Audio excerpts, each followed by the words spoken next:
Welcome to the March 3rd, 2022 meeting of the City of Des Moines Plan and Zoning Commission.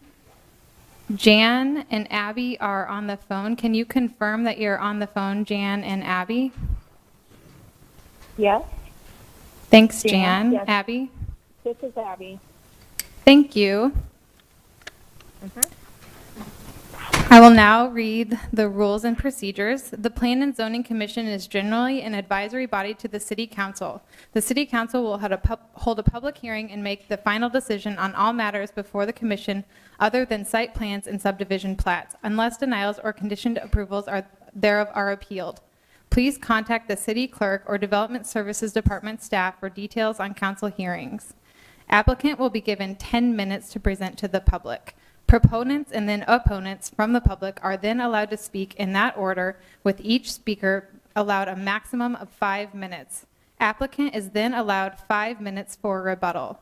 The hearing will then be closed and the commission will discuss and vote on the issue.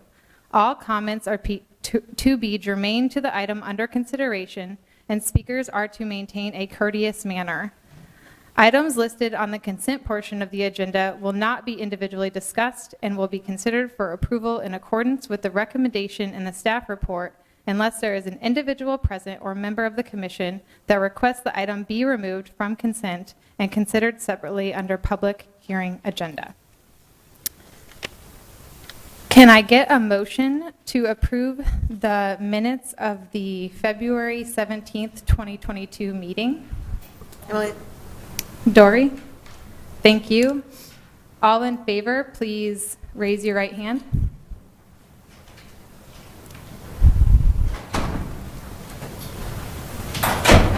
Any abstentions? And Jan and Abby, how do you vote? Yes. Yes. Thank you. I will now read the consent public hearing items. Number 1, request from Polk County Conservation Board, represented by Rich Leopold, for the vacation of the following segments of public street in the vicinity of East 39th and 4 Mile Drive, in the vicinity of East Aurora Ave and Colfax Ave, for the purposes of a project to remove the roadways and restore the area for incorporation into the lower 4 Mile Creek Greenway. Adjoining land is owned by Polk County, and that's A through G. Is there anyone in the audience that would like to hear this item this evening? Anyone on the commission? This item will remain on consent. Number 2 is a city-initiated request for vacation of undeveloped segments of right-of-way in the vicinity of Stone Park at 2100 Southeast 5th Street, including segments of East Fulton Street and a segment perpendicular to Southeast 3rd for conversion to parkland. Is there anyone in the audience who would like to hear this item? Anyone on the commission? Number 2 will stay on consent. Number 3, request from Christian Life Assembly of God, represented by Michael Hunsberger, for the following property at 9001 Fleur Drive.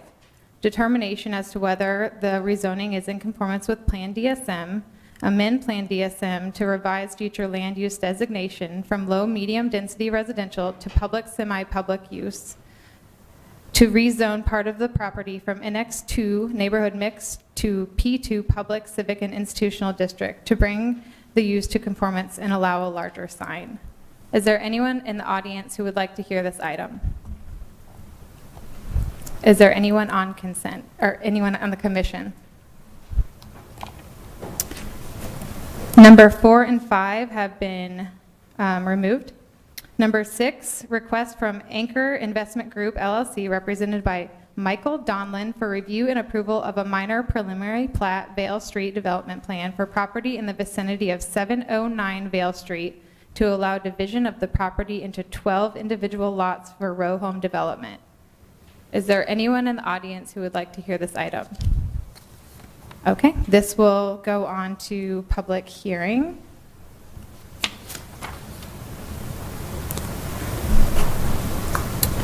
Seven has been removed. 8, A request from Global Des Moines LLC, represented by Joe Zumo, for review and approval of a public hearing site plan, proposed restaurant 6157 Southeast 14th, for property located at 6157 Southeast 14th, and for a Type 2 design alternative in accordance with City Code 135 A and B. Allow for a primary frontage setback of approximately 96 feet, which is approximately 81 feet outside of the required build-to-zone of 0 to 15 feet. Allow the construction of a surface parking lot within the front yard when surface parking is only permitted within the rear, center, or interior. Allow a primary frontage entryway that is not recessed between 3 and 8 feet from the portion of the primary facade closest to the street and that exceeds a maximum 8 feet wide if outside the build-to-zone. Allow a primary frontage transparency of 20% between 2 and 8 feet, which is approximately 40% less than the 60% required. Allow the installation of a parking lot light pole that are 28 feet tall, which is 8 feet taller than the maximum of 20 feet. Is there anyone in the audience who would like to hear this item? Anyone on the commission? Number 8 will remain on consent. Number 9 has been taken off. Request from, the number 10 is a request from Gene Butts, represented by Jerry Jones, for review and approval of a public hearing site plan, Bank of America 1109 East Army Post Road, for property at 1109 East Army Post Road, and for a following Type 2 design alternative in accordance with City Code 135. Allow a primary setback of approximately 48 feet, which is approximately 43 feet outside of the required build to zone 0 to 5 feet. Allow a primary frontage coverage of 30%, which is 30% less than the minimum 60%. Allow parking to be in the front yard of a storefront building type.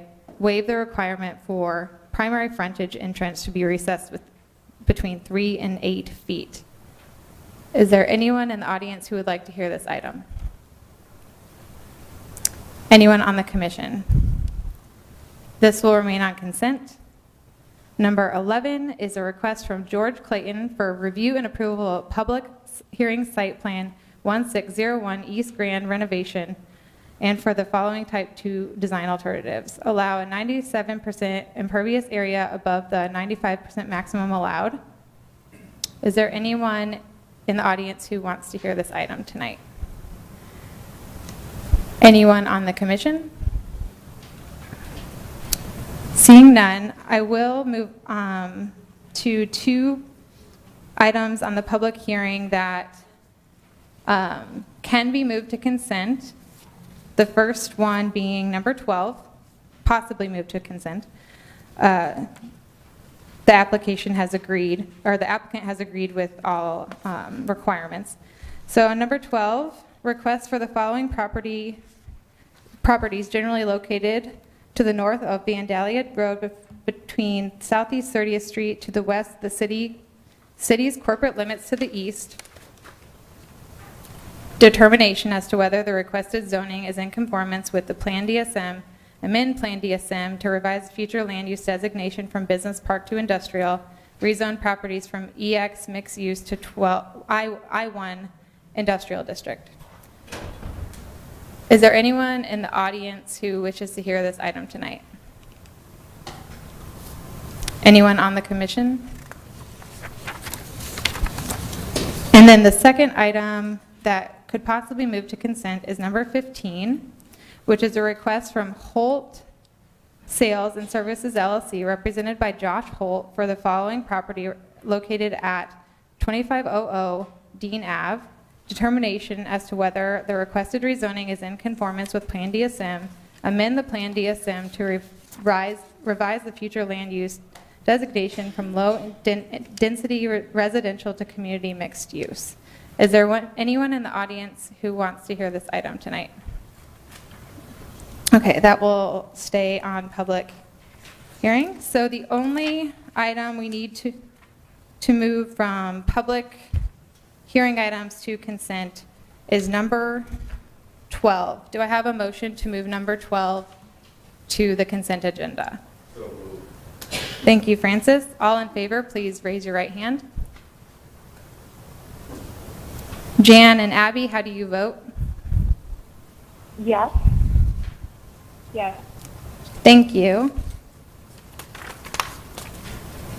And then I need a motion to approve consent items 1, 2, 3, 8, 10, 11, and 12. Thank you. All in favor, please raise your right hand.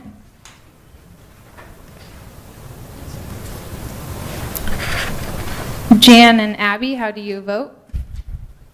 Yes. Yes. Thank you. We will now move on to the public hearing items. Chair, if I could, we did have a couple items that requested continuance. I don't know if the commission would be interested in doing yeah. those. Yeah, thank you. Yep, no worries. Thanks for the reminder. There were 2 items that were moved to continue. The first one is number 13.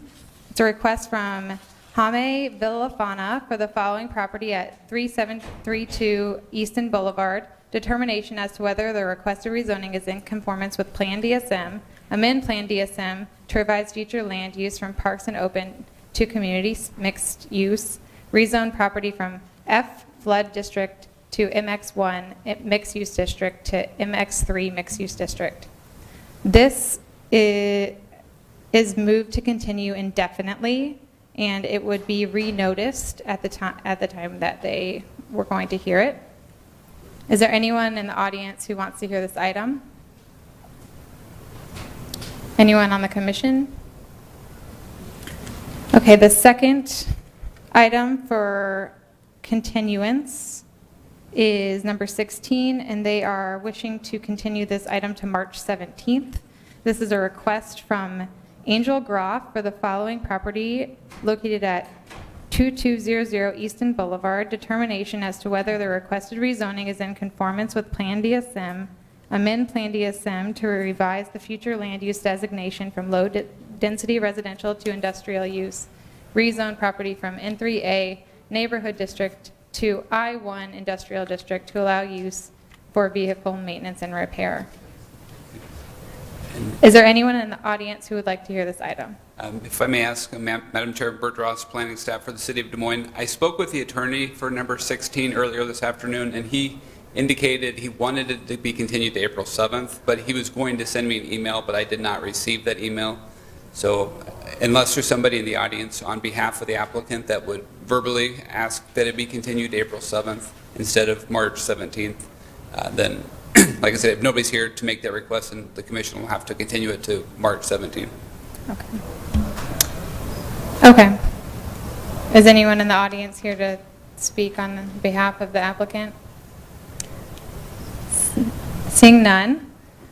So I need one motion to continue item 13 indefinitely, and Jason told me we can do the same motion to continue item 16 to March 17th. Does anyone move for that? Thank you. All in favor, please raise your right hand.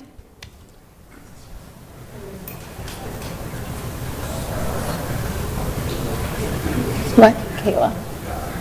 Jan and Abby, how do you vote? Yes. Yes. Thank you. Okay, now we can move on to the public hearing items. And the first one is number 6, which I've already read, so take it away. Thank you. Good evening, Madam Chair and Commission. I'm Jillian Summer with planning staff. Item number 6 is in regards to property in the vicinity of 709 Vale Street for review and approval of a preliminary plat titled Vale Street Development Plan for subdivision of the property into 12 new lots, which would be developed for row homes. Subject property is located to the south of Vale Street between Southeast 7th and Southeast 8th. The proposed development would contain 2 6-unit buildings for a total of 12 units. The lots would be postage stamp style lots for each unit. The development would have a driveway connecting Southeast 7th and Southeast 8th Street on the rear of the units that would have access to garages. The development includes extension of water main along Vale Street to serve the units. Other utilities, sanitary and storm sewer are available within the public streets that the site would have access to. The development does include a robust landscape plan as well, and staff is recommending approval of this preliminary plat.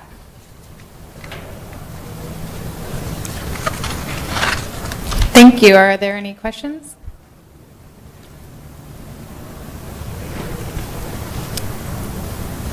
All right, seeing none, is the applicant here? Would you like to come up and speak? You have 10 minutes. Please state your name and address. My name is Michael Donlin. I reside at 538 Polk Boulevard. Again, like the city staff said, it's a 12-unit townhouse development just south of East Village. We're excited to get this project up and going as soon as it gets approved here.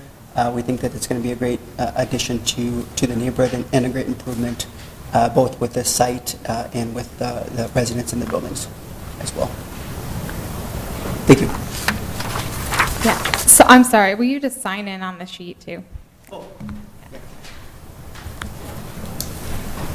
All right. Did the commission have any questions for the applicant? All right. Were there any speakers in the audience that want to speak in support of this item? Are there any speakers in opposition? Please come up, state your name, sign-in sheet, and your address, and you have 5 minutes.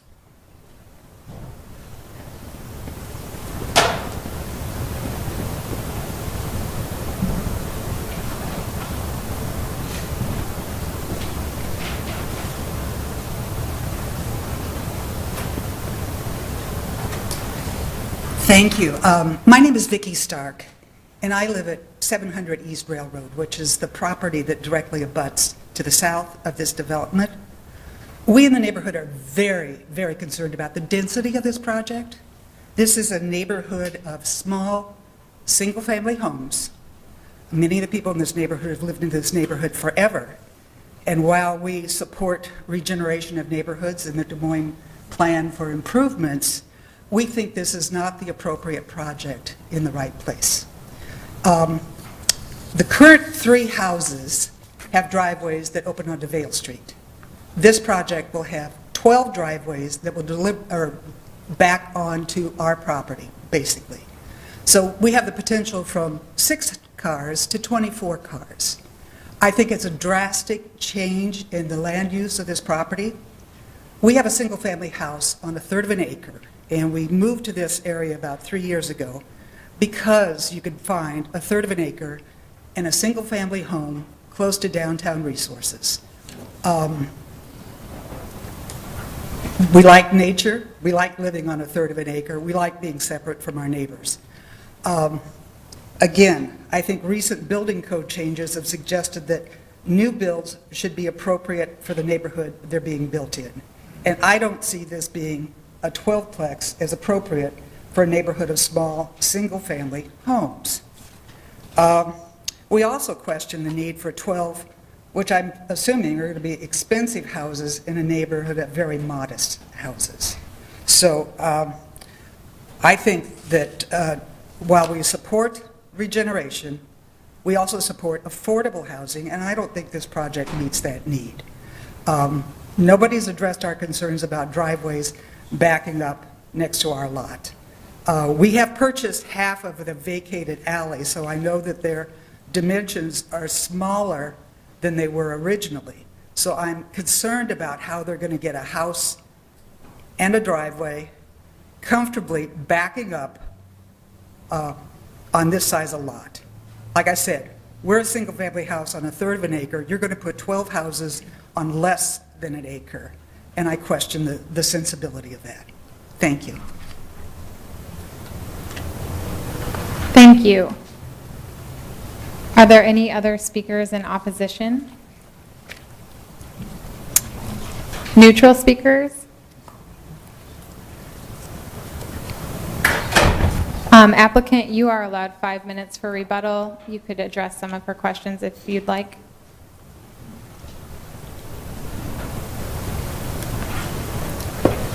We do understand that this is more density than what's currently on the parcels.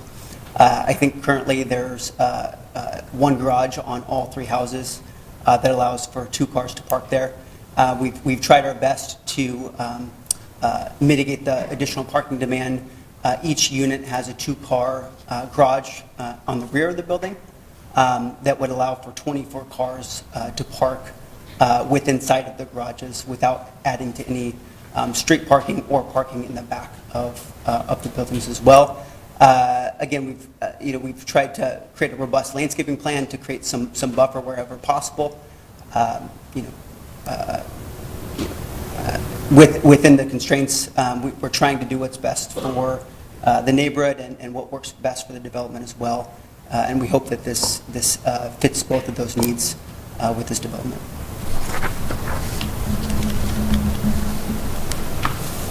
Can I ask a question of the applicant? Yes.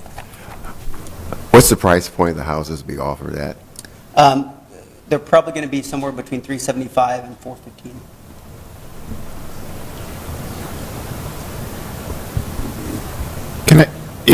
I know affordability was raised. Are you receiving city subsidies or any other incentives from the city in support of this, or is this privately invested?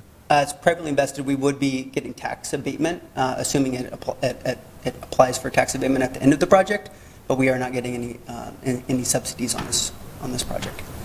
Okay, so there's tax abatement that would pass down to the people who buy it, but there's no affordability requirement on this as a part of that tax abatement or anything? Yes, that's correct.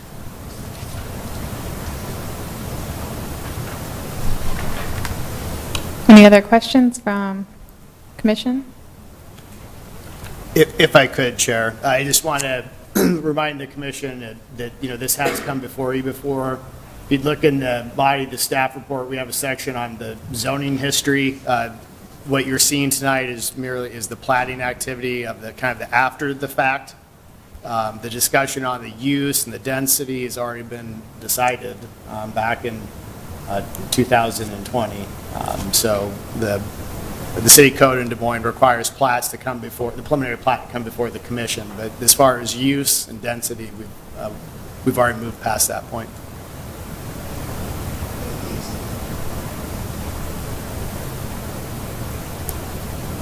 All right, thank you.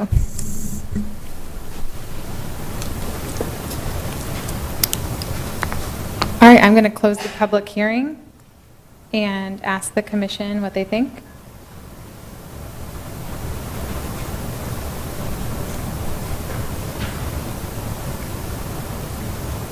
Emily, this is Jan. I'll move staff. Jan has moved staff. All right, all in favor of that motion, please raise your right hand.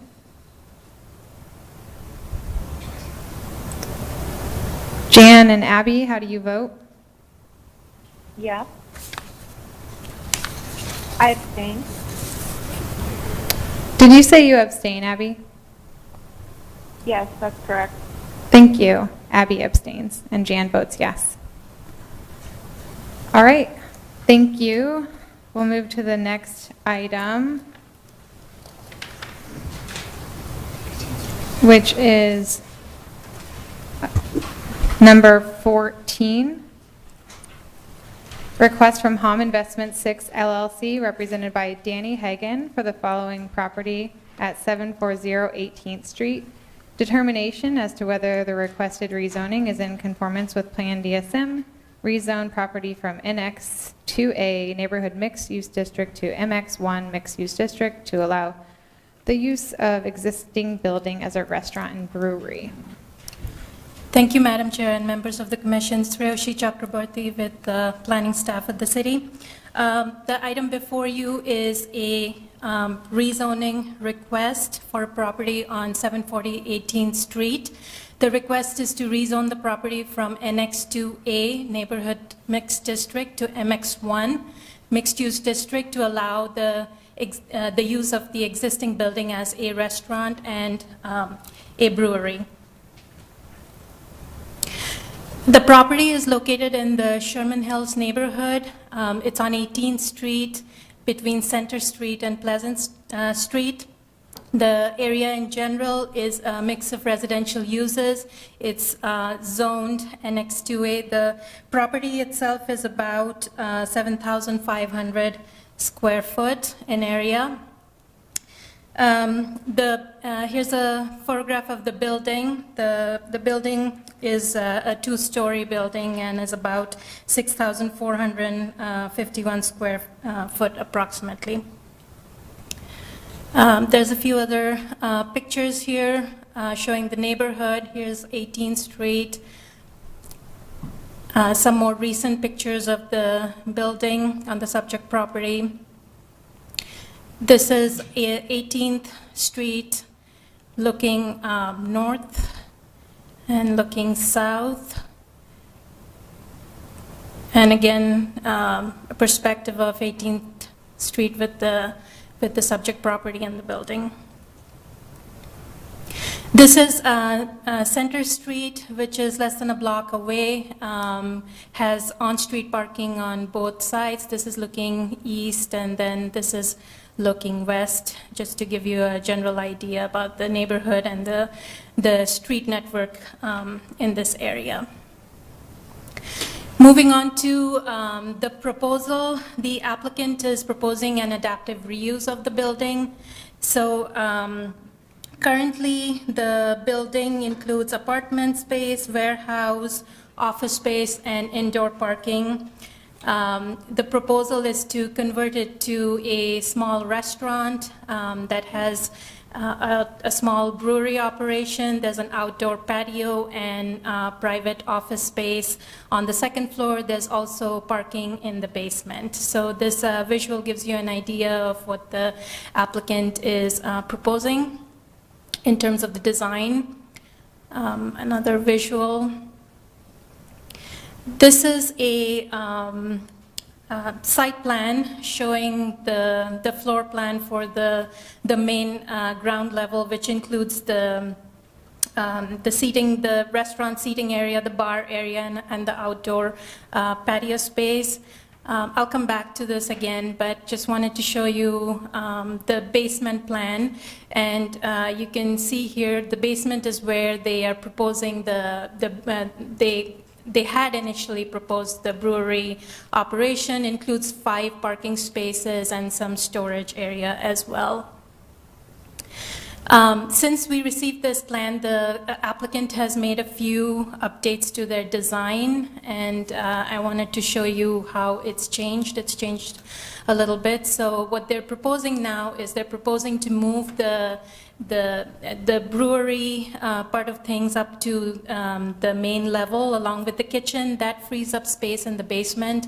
So now instead of 5 parking spaces, they have 11 parking spaces in the basement area. The upper floor, the main level with the restaurant and bar and kitchen is now looking more like this. You can kind of see the dining and drinking area has been reduced.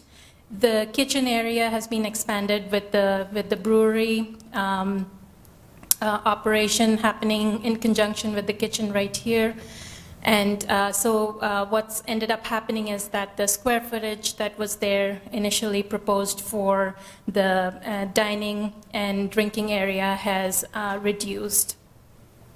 This also has allowed the applicant to have more parking spaces in their property. Initially, as I showed, 5 were proposed in the basement. Now they have 11 parking spaces. Here's some more information on the upper floor plan, as well as the roof plan, the ceiling plan, and I can come back to it later if there's any questions. This is the elevation. This is the east elevation, which is the front, the side that's facing 18th Street. And the south elevation, west elevation, and the north elevation. There's also some additional information in terms of the historic character of this building, the design details of the windows and other architectural elements of the building itself, and what makes it unique. So with that, I wanted to move on to some additional analysis that we had provided in the staff report in terms of the minimum parking requirements for this proposed use. So the parking for the use must be provided in accordance with the parking ratios that are established, the minimum parking ratios established in Table 135-6.4-1. In MX1 and MX2 districts, the minimum parking requirement is 60% of those parking ratios. The applicant also, being a non-residential use, is able to factor in on-street parking at the rate of 1 parking space per linear 25 feet frontage. And since the property has about 60-foot frontage onto 18th Street, they're able to take credit of 2 on-street parking spaces. The applicant has also indicated that they are interested in taking advantage of the easy access to on-street parking availability generally in the vicinity of the area.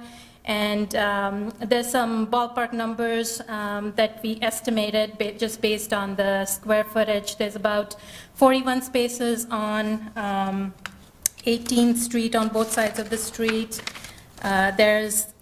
And again, there is around 18 spaces on Center Street and 18 on Pleasant Street. So just to give you an idea of the availability of on-street parking generally in that vicinity. Also wanted to talk through this table a little bit that was included in your staff report.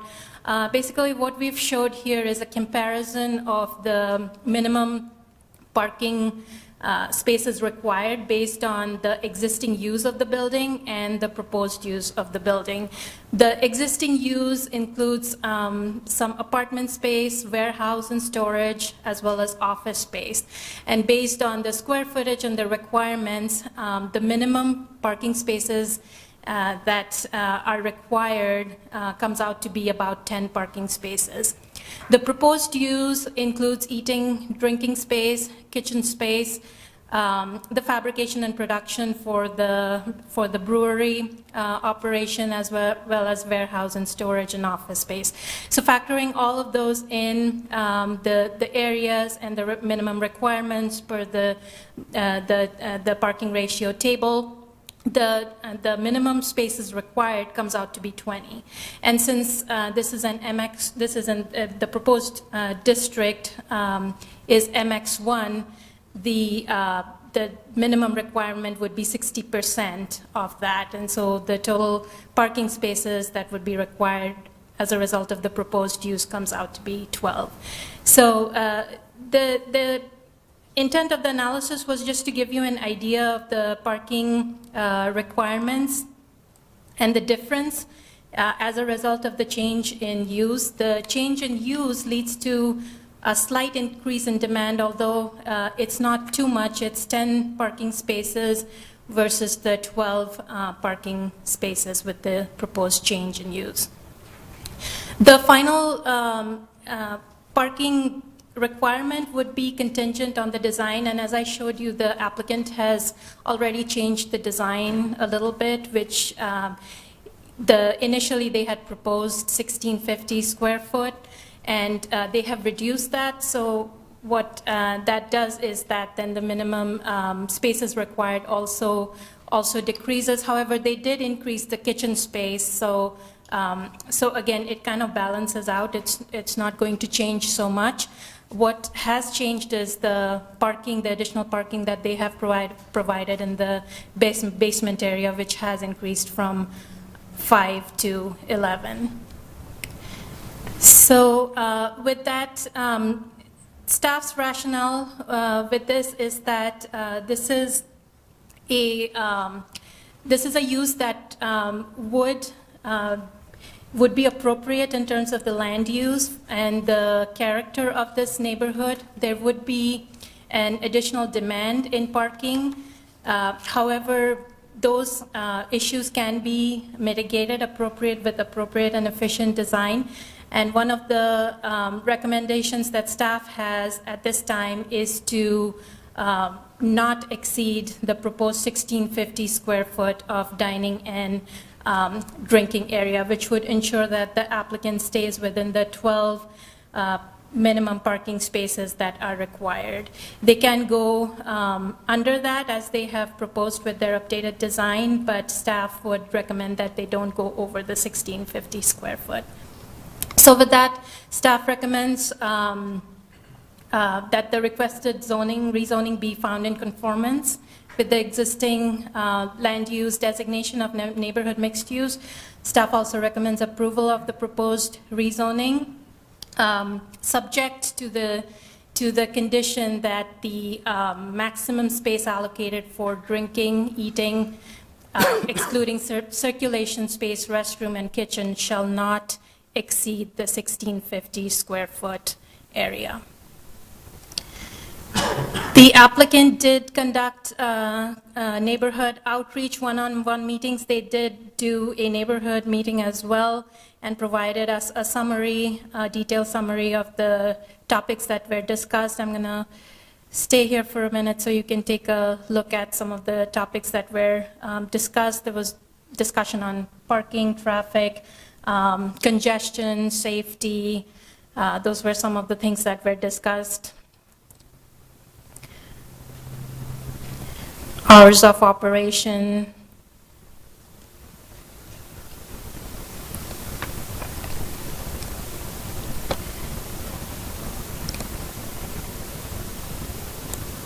Additionally, we received a couple comment cards, one in favor and one was against, in opposition to the rezoning. We also received a email in support of the project. This is from the property on 710 18th Street. We also received a letter of support from the Sherman Hill Neighborhood Association in favor of this rezoning and this project.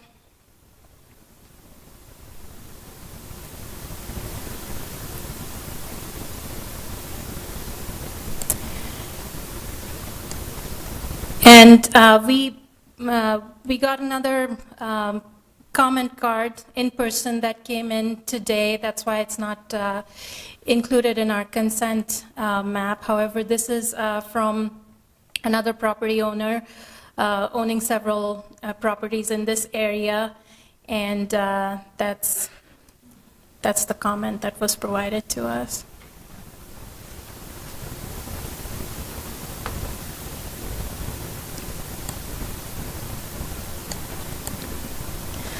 This is the consent map, and that's the end of my presentation. If you have any questions, I'll be happy to take them at this time. In many jurisdictions, there's a reduction in minimum parking requirements as a function of proximity to public transit, and there is actually good public transit within the range of what would normally be there. Do we have that opportunity within our code? Is that something that's referenced? I don't think I've seen it. Is that in a policy or anything else we do? Because there's multiple bus stops, there's multiple access points? Yeah, I think that the way it factors in is that reduction that you get in MX1 and MX2 district, which are typically located in transit corridors and walkable neighborhoods. And as a result of that, that developments that come in MX1 and MX2 districts automatically get 60% of the minimum parking ratio. So that's how it factors in.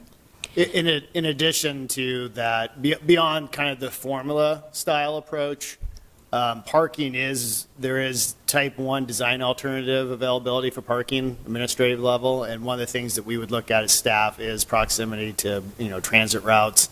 There's not a set, like, automatic percentage reduction, but it's one of the things that we can take into account. Or if it happens to be something that staff wouldn't, it's not approvable by staff, that'd be something that the commission could look at as well. But those are judgments made at the site plan stage when we review parking, setbacks, all those types of things.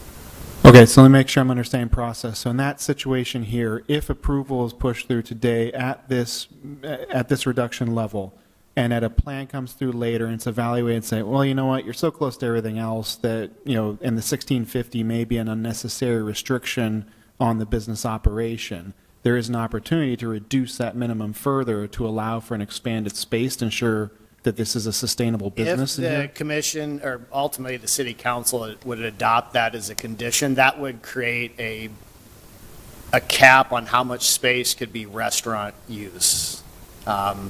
Doesn't mean that there might not be other uses and parking, and we'll have to, look at those things, but what we were trying to do is just limit the amount of the building that could be occupied by that restaurant use, which is kind of the higher generator. Anything else, whether it was office or any of the other uses, would not be subject to that, and we could have, there'd be a lot of opportunity for finesse. And actually, the zoning condition is, like I said, it's really addressing just how much square footage is occupied by the restaurant, not so much getting into the weeds on parking numbers. I think if you look at the chart in the staff report, which Shreya did a good job of walking us through, we already know going into this that they're going to need relief. Okay, I just want to make sure I'm understanding. So we're saying if we pass the cap today, that cap will remain no matter what happens going forward. So if it turns out, oh man, we really need some more restaurant space because we had a airborne issue and we need to spread more people out, we wouldn't be able to get the same number of tables and we'd still have a challenge if we pass that cap here today. So that cap would restrict the size of the square footage for that business generating purpose. For restaurant use, for a permanent situation, if there's a temporary, we just, for COVID and stuff, we've had, cities had kind of a program for allowing people to use parts of their parking lot, different things on a temporary nature because of the circumstance. But yes, a permanent expansion of that restaurant use would be capped by this recommended zoning condition. Gotcha. Okay. Also, if they wanted to remove just that specific condition, they could come in for another rezoning. They could request rezoning again to remove that condition. So they'd have to go back through this process. Yeah, exactly. And the neighbors would get notified. So, that's a great point. The last comment card from the neighbor that voted in favor of the project raised a question about closing hours. Would you address those, please? Yes, so what he has proposed here is that on the weekdays, they close by 10 o'clock, and then on Friday and Saturday, they close by 11, is what he has proposed. Is that reflected in any way in the comments from the city?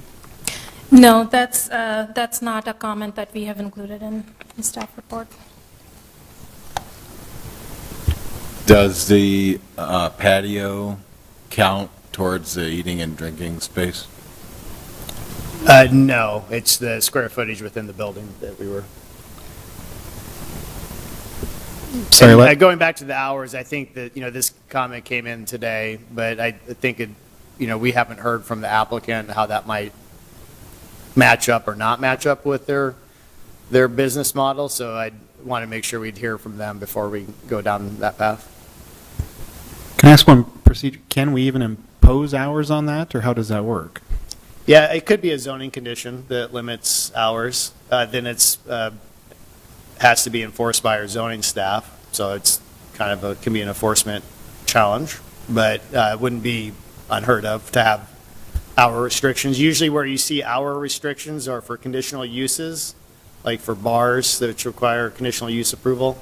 I've seen hour restrictions for those if there's unique circumstances that warrant it, but I'm not sure I've seen it as a zoning condition on a specific site. I don't know, Bert, do you think any? He's nodding no, so Bert and I have been doing this, 20-some years, so between our collective memory.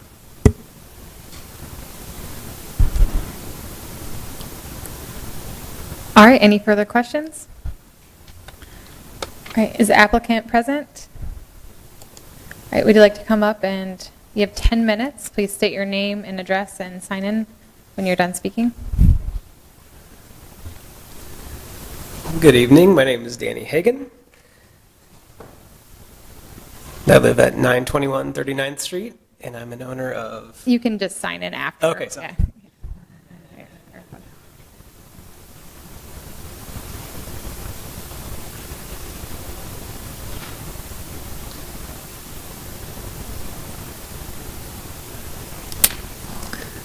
Hi, everyone. Thank you for listening. All your questions, thoughts, Shoshi, for the report. I guess she hit on everything I was going to talk about, but I'm slightly obsessive, so I wanted to just hit on a couple things and then did an audit of the neighborhood, too, to look at other operating commercial businesses to make sure that we could see where hours align and very reasonably understand the comment around hours and agree that that's a reasonable thing to assume. So, existing property, we bought it back in July. Pictures on the front don't really do the duty that was the inside of the building and the dilapidation of behind the building. So we spent about 6 months cleaning up. We did about a dumpster a day for 2 weeks, or sorry, 2 dumpsters a day for about 2 weeks straight, cleaning out debris between both buildings. Started renovations on the residential next door, so we own that building as well. As we looked at this project and restoring the historic existing commercial building, really our mind is around activating the space, creating a presence on the street front, starting to clean up blight. This building's been largely vacant for 30 years. There was parking on the first floor, parking in the basement. There were about 3 existing leases for parking for the entire building when we bought it. Just to give a sense of the stalls that were there today, I won't say this is code, but there were 35 painted stalls, 20 downstairs and 15 upstairs. I think when we ran the numbers on things, so code would allow for less. So increasing accountability, safety, security around the neighborhood. Bring people to your street front, bring people to your streets. Occupying this space, everybody's watching, everybody's taking care. You want to see that the business owner is there and really maintaining a space that is appropriate in the neighborhood. As we dove into MX1, understanding that there is a idea here that is neighborhood scale commercial. And so when we had our first, I'll say high level concept of how the space could come together, it was in our own little box and thinking about the concept. Getting some amazing feedback from the neighborhood, started the conversations with them back in November around what this could look like, how it could activate the space. As we got closer to our effort towards submitting for rezoning, and going through the last 30 days here, meeting with neighbors, talking through everything, really getting a sense of what that neighborhood scale means, is that the adapted drawing that Triyoshi brought up here.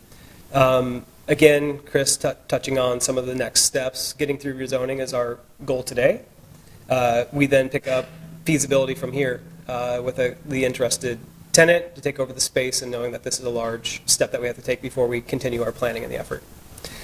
We do want to get right to work, though, so we know starting to deliver the project June to November should things proceed further.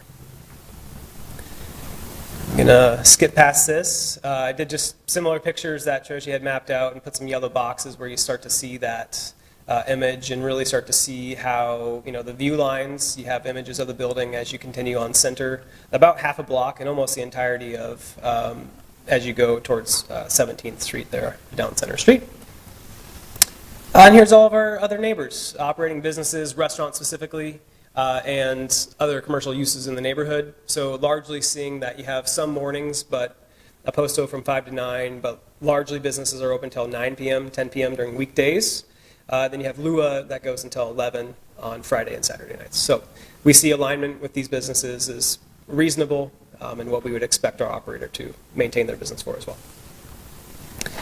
And then it's Sherman Hill. And so I thought it'd be really great to highlight some of the other buildings inside that neighborhood that were built 100 plus years ago with very much commercial use in mind.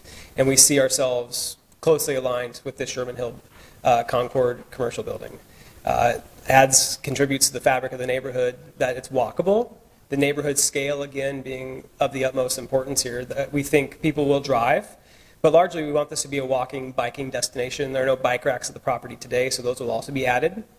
And we see that this becomes a destination for people who live in this core of the Sherman Hill district. That's really important for both the operator and us. I lived in Sherman Hill for 4 years, and it's been one of those places that we just continually come back to. So, again, thank you.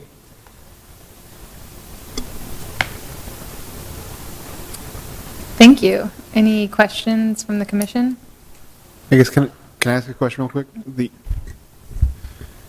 The reduction in square footage planned for the restaurant, was that as a result of the community outreach, as a result of some other mathematics on the actual requirements? Why was there a reduction?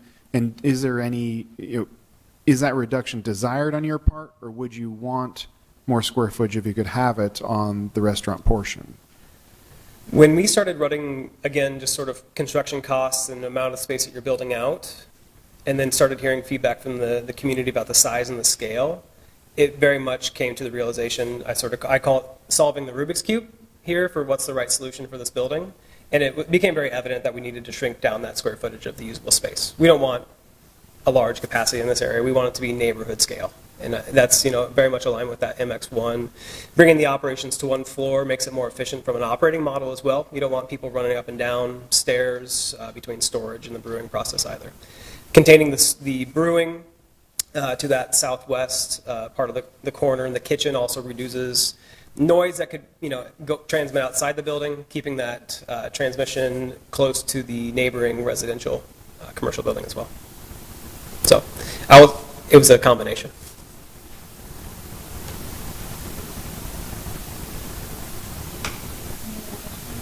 Any other questions for the applicant? All right, thank you. Thank you. Do we have any speakers in the audience in support of this item?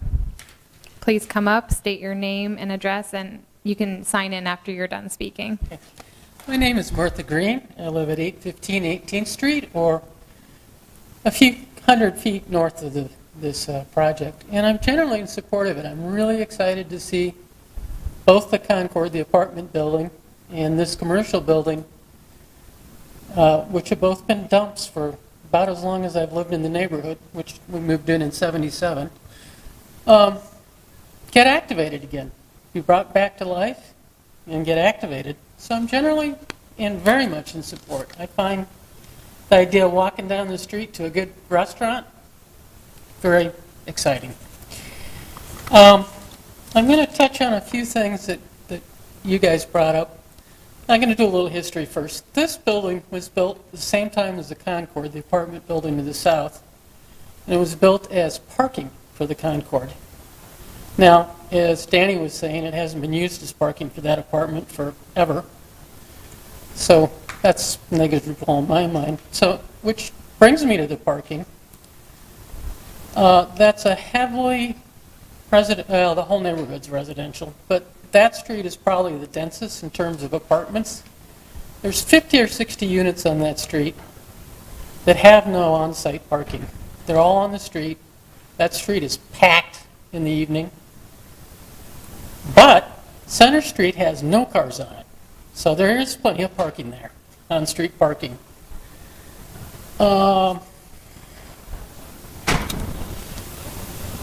Use, as far as the use, this is a great use. But as a neighbor who's been there forever and is planning to be there forever, I have to think ahead. What happens when Danny's not there? What happens when the Chicago slumlord gets hold of it again? The worst thing I can think about is a bar that's open until 2 o'clock.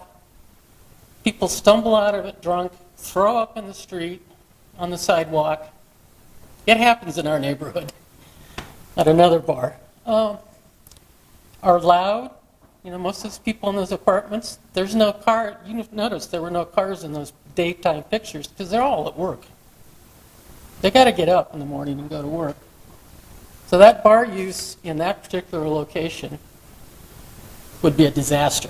And therefore, I'm going to support the idea of the limited operating hours, 10 on the weekdays, 11 or even midnight in my case, on Friday and Saturday, because no bar is going to take that and open there.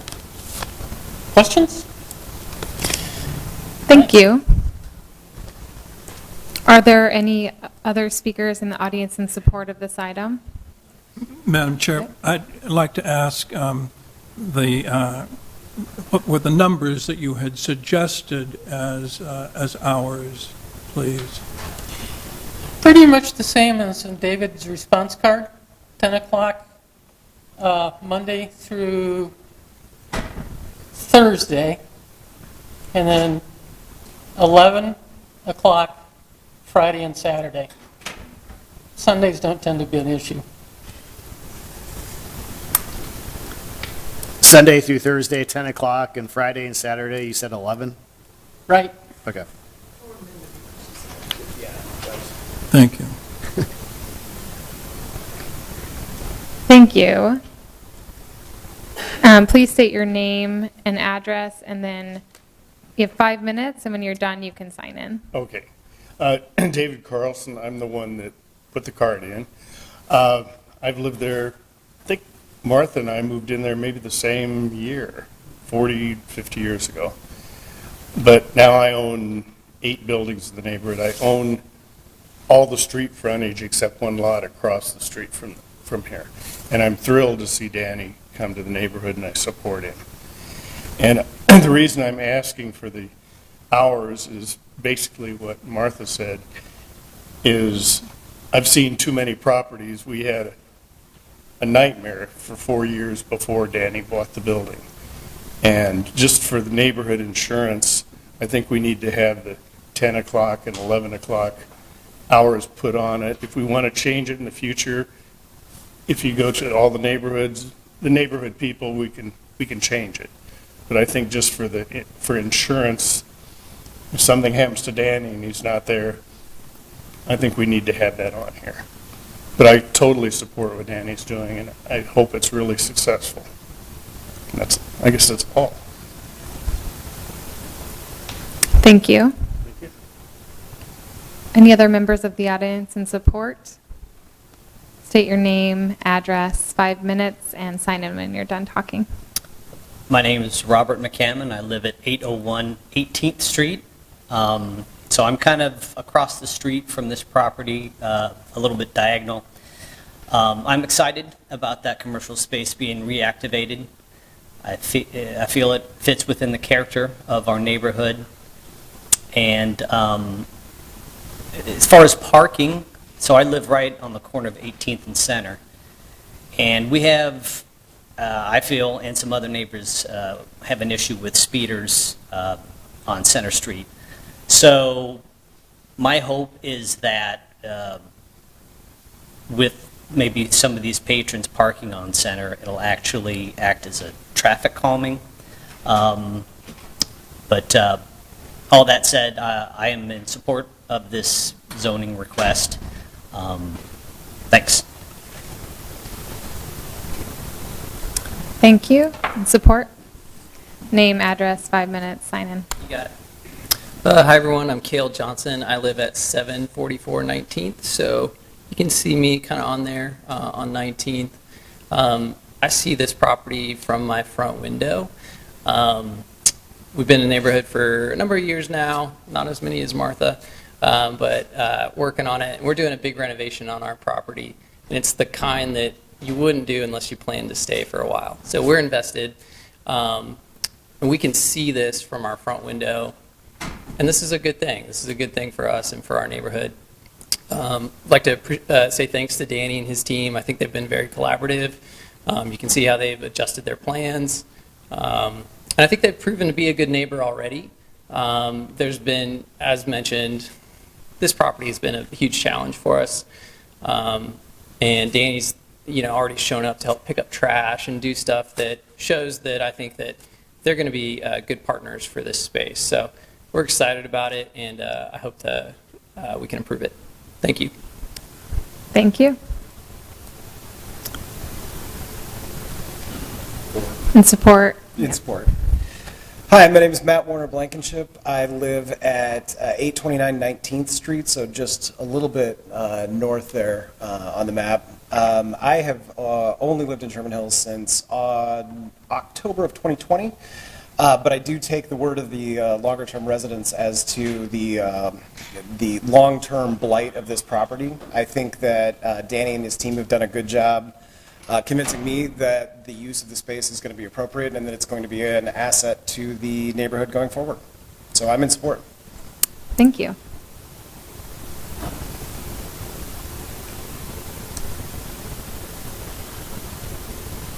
In support. Yep. Name, address, 5 minutes. Good evening. My name's Angela Broughton Romaine, 731 16th Street, so maybe not quite on your map. I'm here on behalf of the Sherman Hill Association, the current president. Just wanted to draw your attention to our letter and your materials and affirm our support of this project. We've really appreciated, I would mention Danny's outreach and attention to neighbors. I don't think there's ever a project that has 100% support. That'd be great if there was, but it's been very responsive to concerns neighbors have raised. And I'll just echo what others have said, that I think this is a great investment and a great development for the neighborhood. Thank you. Thank you. Any other than support? Name, address, 5 minutes. My name is Jared Ballou. I live at 726 18th Street, so about the second closest house to the property, just to the south you can see. I'm in support of this project as well. I think Danny has proven already to be a really good neighbor and kind of much better than what we've had to deal with in the past. I think as you can see with the turnout so far, he's been pretty receptive to concerns and taking those into account. So yeah, just wanted to voice my support. Thank you. Any other speakers in support? Seeing none, do we have any speakers in opposition? Please come forward. Name, address, 5 minutes, sign in when you're done.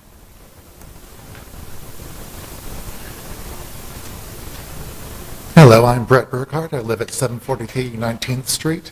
It's the building across the alley from this property. I've lived there for about 13 years now. I do have concerns about parking, especially since the Concord is now vacant. There were dozens of units in that particular 5-story apartment building. It is also difficult after snowfall.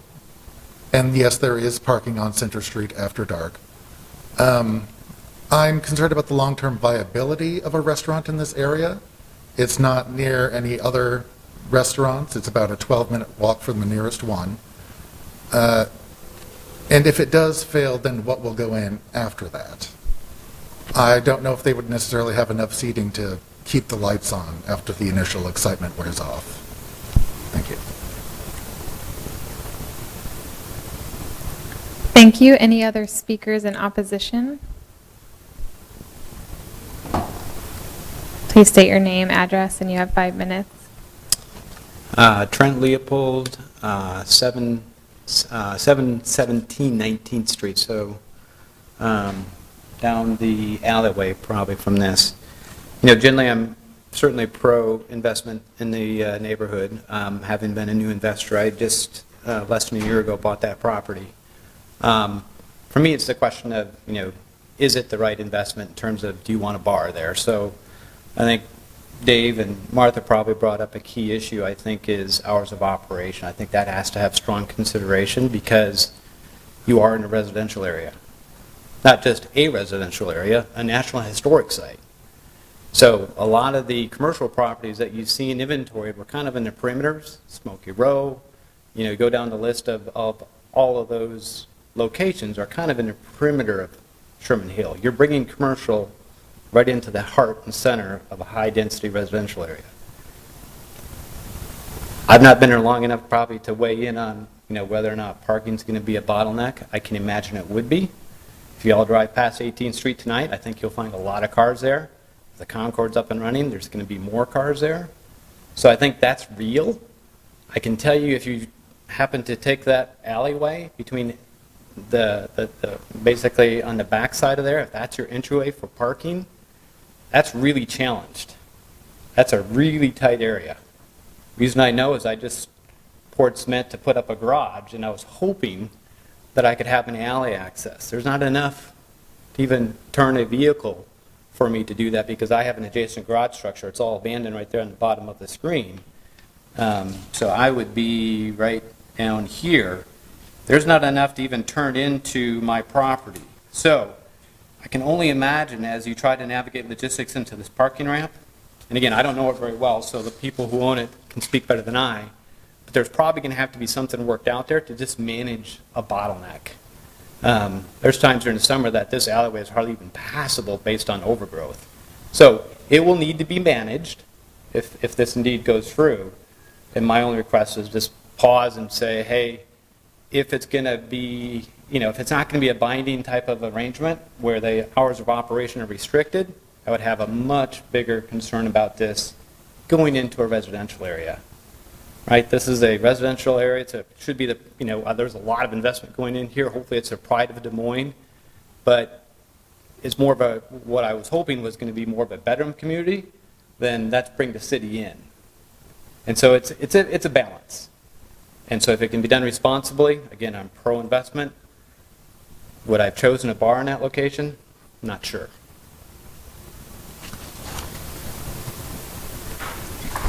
Thank you. Did you sign in? Thanks. Any other speakers in opposition? I can actually answer his question about how people get into the parking in that rear garage. I'm sorry for you to be, you need to be at the podium to ask questions, but I think you were asking about parking, how you access the building. When the applicant has a rebuttal, we'll have him speak to that. Thank you. Hi, I'm Mike Curry. I live at 1800 Center Street, so right on the corner, two structures north of the proposed restaurant. And my concerns are largely related to parking as well. And then, of course, with my proximity to the place, I'm concerned about potential smells. My understanding is they want to brew on site at least one day a week, which I believe is going to smell. And installation of a grease trap, which in my experience also smells. And then, of course, they're going to be adding some large AC unit to the top of the structure to keep it cool, and so there's going to be some noise pollution as well, I think. And granted, my proximity is closer to the structure than a lot of other people's, so those concerns are greater for me. But to echo what some other people have said, currently the Concorde is empty. I'm not sure when Danny took over the place if it was at full capacity or not. I know the renovation is at least $1 million or $1.4 million renovation.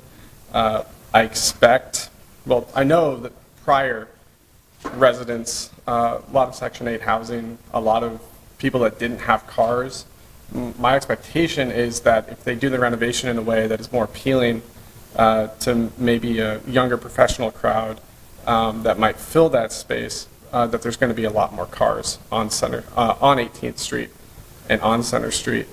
And you don't have, I mean, you can look in the neighborhood. If you go and look at Aposto any night of the week, you can see cars parked all the way up 18th Street and around Woodland. When the IBEW holds their monthly meeting just north on 18th Street, the pickup trucks that line Center Street and 18th Street pack the place. And then, of course, that doesn't account for weather like snow where we're on odd even parking where half the street can't be parked on anyway. Throw in, I don't know what the new capacity based on this new floor plan is going to be for the restaurant, but if it's 40, 50, 60 people, even if you count 2 people to a car, you're still looking at 20, 30 additional vehicles that need to find parking. And so I really do think we're underestimating the potential parking use and what's going to be available. And so I would consider whether or not these fits within the parking framework.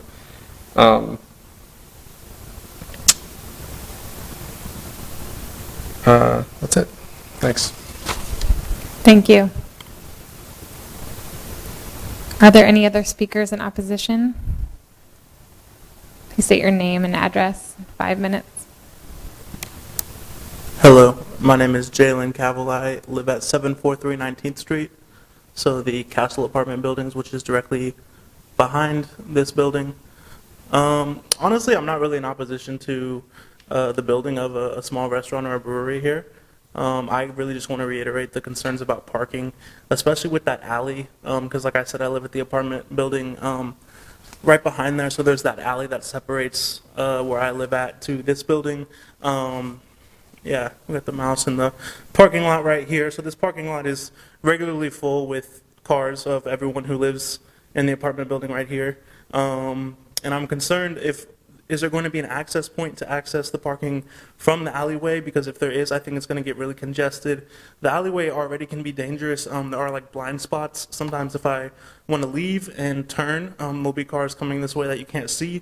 So I feel like that could be a danger to folks. So yeah, really just concerned about parking, especially with this alley. Thanks. Thank you. Any other speakers in opposition? Any speakers neutral? Please come up. I guess I'm neutral. Sorry. Yeah, you're fine. Yeah. It was kind of last call. Last call. Yeah. Hi, Carol Maher, Ward 3, zip code 50312. You did all that parking analysis. People have been complaining about parking all night. And what didn't you talk about? Johnny knows.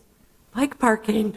It's a little disappointing that you didn't include in your grid how you were going to hopefully appeal to bicyclists and encourage people to get there by not driving, since so many people have concerns about driving. So I would encourage you to make bike parking front and center and something that people would love to ride their bikes to.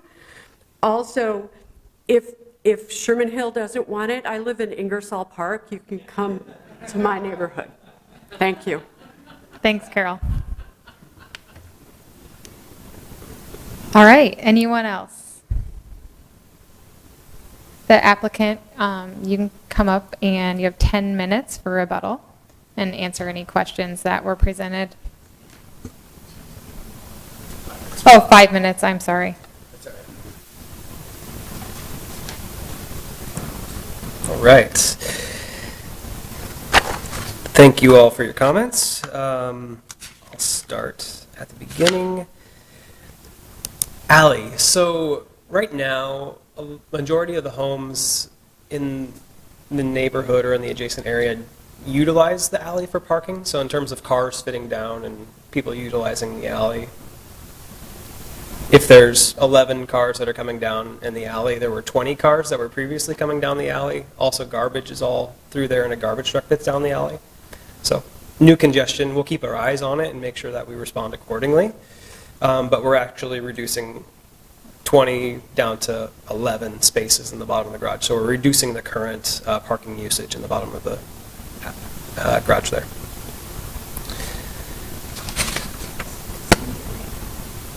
Single lane typically approaches from the south and then goes out north. All right. Well, I think long-term viability and the use of a restaurant, not a bar, brewery, restaurant and brewing house. Let's talk about MX1 versus NX2A.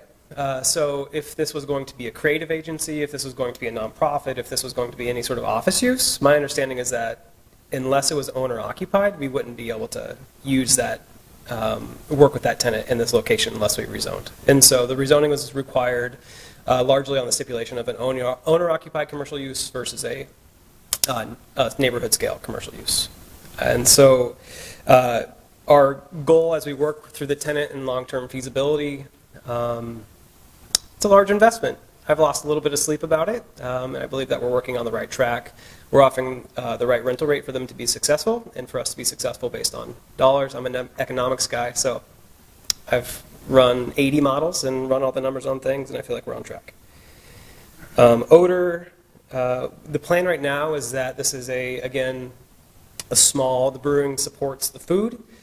So talking with the operator, their idea is that it's, you brew once a week, Monday morning, you're done, ideally it's no more than if you live next to Zanzibar or live next to somewhere where they're also roasting. It's a smell, we have walked by Lua to understand their sort of scale and their operations, smells emitted, and it's not something that drew our attention after this concern was raised at our neighborhood meeting. Noise, units on top of the ceiling or on the rooftop. Again, this is a commercial building. It's been there for 100 years, redoing infrastructure. So we're redoing all electrical service, plumbing, water to the building. A commercial unit for mechanical is going to be required regardless of what we do. A new system going up there is going to be quieter probably than 42 running air conditioning units hanging out the side of all the neighboring buildings. We'll follow proper screening and making sure that it's an efficient system and meets all of, code requirements on mechanical.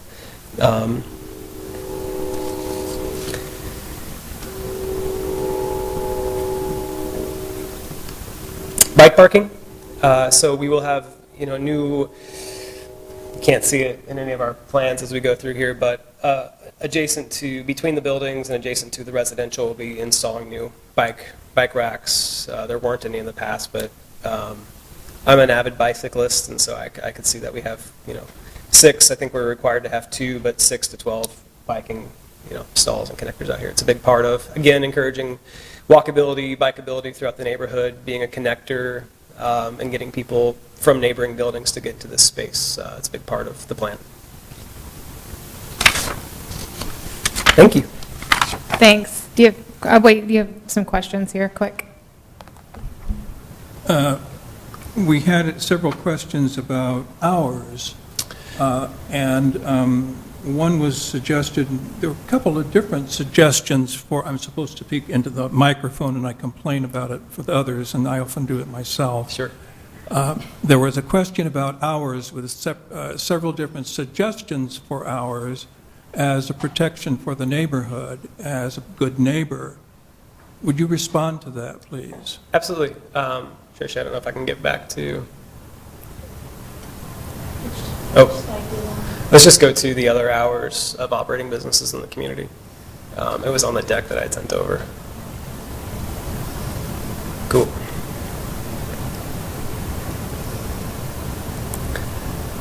So, again, aligned with all these neighboring restaurants and uses of commercial in the neighborhood, I think the hours of weekdays 10, weekend, Friday, Saturday 11, reasonable. It's aligned with all the other hours of operations in the community, and so we're welcome to any type of condition applied to this that is aligned with this. So if I understood correctly, you would agree with a closing time Monday through Thursday at 10 p.m. and Friday and Saturday at either 11 p.m. or midnight. Is that correct? Correct. Would you be willing to have that within our agreement this evening? I think that's reasonable. Thank you. Yep, thank you. But Jason, just so I'm clear, practically speaking, to enforce that, one of the city staff would have to go to the location, or it would have to be reported that it was in violation. Yeah, our restrictions, like any zoning restrictions, sometimes can be tricky to enforce. We did do a little homework why people have been giving testimony. We do have a case or two that we found in the record of zoning conditions with some hour limitations. So we have crossed that threshold before. So I think the commission could do that. But again, I mean, if anything, enforcement sometimes can be challenged. Why I'm visiting, I did want to hit on a couple of different things. I do want to note that the MX1 zoning district does not allow a bar use. So a restaurant is allowed use, but to be considered a restaurant, you have to have at least 50% of your sales coming from food. So if down the road there was a different operator and we were concerned that they weren't operating in conformance with that, our zoning enforcement staff can request an audit, to go through an audit process, and if they fail that audit, then they'll lose their liquor license. So there is a mechanism to control that. I think if you mix that with the hours and the size limitations, those are some good things to keep in mind. The other, I did want to note, bike parking is required, and nobody's asking to waive that. We will definitely keep that in mind when the site plan comes forward. And then there was the existing zoning, NX2A does have a provision for home-based businesses for those, for residents. Danny had alluded to that. So that was something that's been unique to Sherman Hill for a long time, and with the new zoning code, we carried that forward. But it does require you to live on site. So that is a challenge in our commercial buildings in the district, or in the neighborhood. That it sometimes is challenged to have an operator that lives on site. So, thank you. Thanks, Jason. Are there any questions from the commission at this point? All right, I'm going to close the public hearing. And commissioners, what do you think? I've got some thoughts, and I guess I'll open with a quick bias on this a bit. So I guess I have a concern as someone who used to live at 16th and Center and doesn't anymore, by what I think are sometimes unreasonable restrictions put on the ability for projects to expand to modern uses. Although obviously the our carriage houses have now gotten as big as the houses, and the Eye of Mordor is obviously its own thing now next to Hoyt Sherman. I do think that putting a size restriction in here that has the ability for that property to have a chance for it a restaurant use to be potentially non-economically viable at some point is a concern to me. I'm very, very, very supportive of this type of use for this building. This is a great use of this building. Right now it's been designed very well. Obviously it's got great public support. I guess I do have concern with us putting a restriction here at this point on that size, similar to the hours. Putting the hours as a restriction at this point of the process doesn't seem like it makes a ton of sense to me. I think that when we look back historically, the type of neighborhoods that this is, that Sherman Hill can grow into, our parking is not a crunch right now relative to what other neighborhoods that are like this. And we look at historical uses, as Martha probably easily knows, this mixed use type was far more prevalent, and even in this own neighborhood, when we're looking back with the buildings that were in here, like Shaden's building at what is now it's Center and 20th, right? Was a grocery store, right? I mean, so that this mixed use is natural to this neighborhood. So I hugely agree with this, but I do have a fundamental opposition to putting a size restriction on here when there's providing a business risk that it hasn't proven to be necessary yet. So I would, I won't make a motion prior to other people having a discussion, but I would have a strong leaning to moving staff without a size restriction on it for the case of not putting an unnecessary restriction on a business that I think we all really do want, especially if it's run well. And we also have noise restrictions. We have all kinds of other restrictions in ordinance that can account for the other things that are being identified as potential challenges without putting as a permanent restriction on the ability for this business to be viable within the use of this neighborhood. And I also do actually love Carl's, by the way, so sorry. Differences of opinions. I've worked in the Sherman Hill Neighborhood Association with their National Register nomination, and I've always been struck by the Sherman Hill Association. It's exemplary of a neighborhood group. People share their ideas, they share their complaints, they work together, and they work successfully together. It's quite, I think, a model here in the city and in the state, quite frankly. Today, we heard from the president of the association that the association is strongly in favor of this application as it stands. I think that is worthy of serious consideration by all of us. We heard some suggestions to improve the potential future of the building and also the use of the building within the neighborhood for the benefit and also for the pleasure and of the neighbors surrounding. And I think that the operating hours that have been suggested, both by myself and also agreed upon by the applicant, should be taken into consideration seriously as well.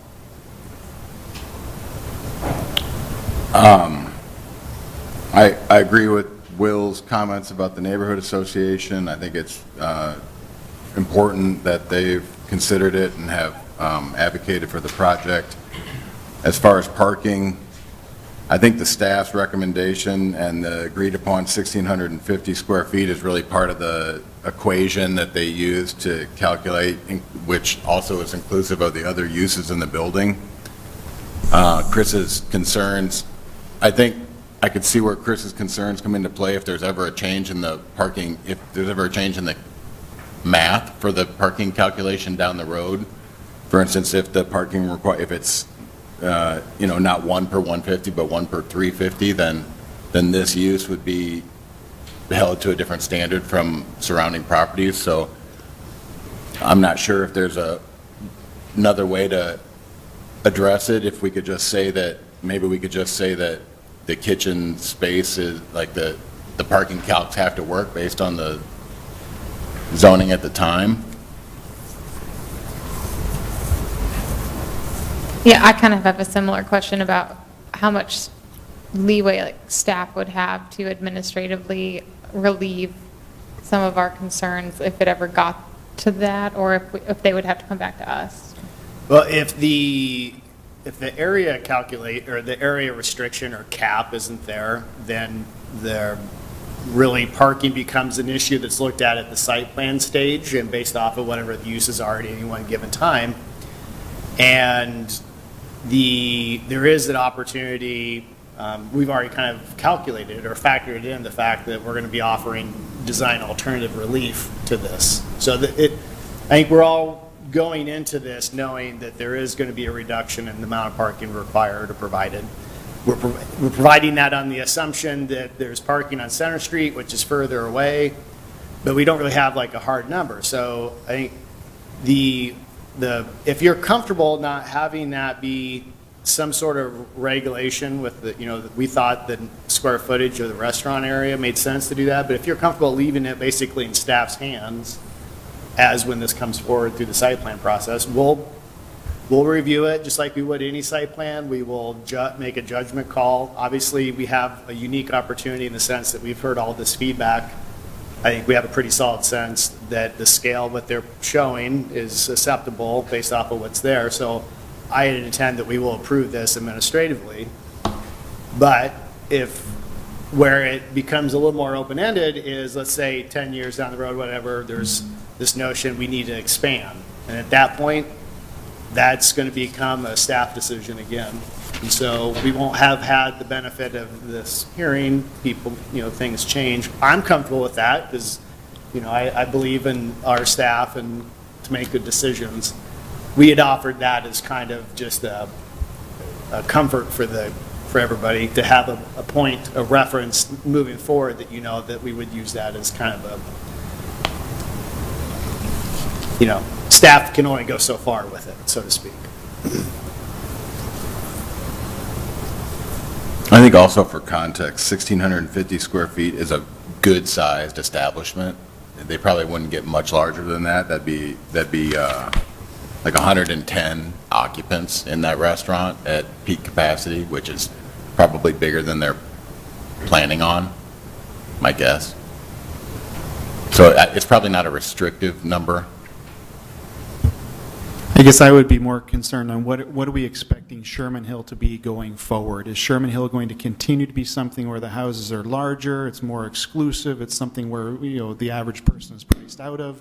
Or is it something where we actually have the incredibly vibrant and diverse neighborhood that's go on the trajectory to be if we don't put on unnecessary restrictions in places where they don't need to be? As I say, I think there's, again, I also strongly agree with Carol with modes of transportation in these types of neighborhoods as they develop, more multi-use and more mixed are going to be able to accommodate more as we look at, if we look at the future of it, I guess I'm less concerned with that being a problem. I mean, the parking, there is plenty of parking here in this type of a neighborhood compared to where it would be in anywhere else.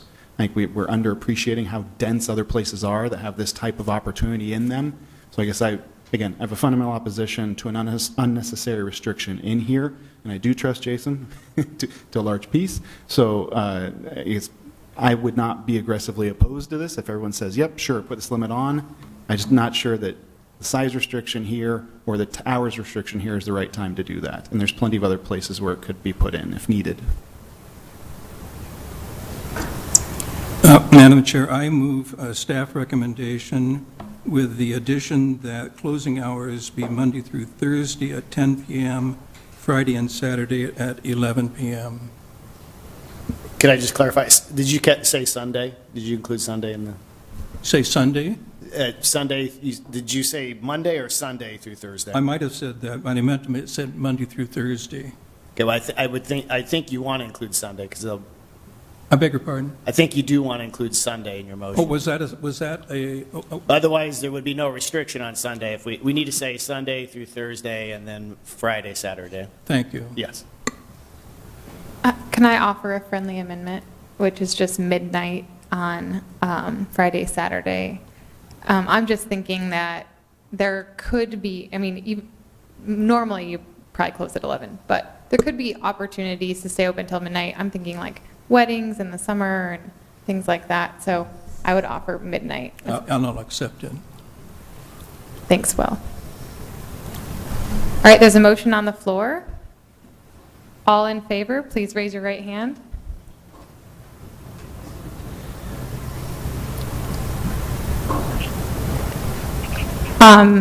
All opposed, please.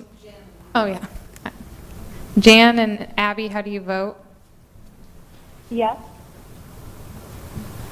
Yeah. Jan and Abby vote yes. Any opposed? Raise your right hand.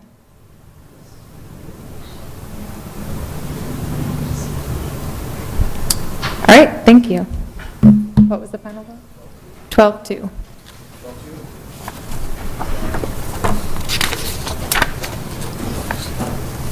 That's great. All right. Yep. All right, thank you. Item number 15, which was pulled off consent and already read into the record.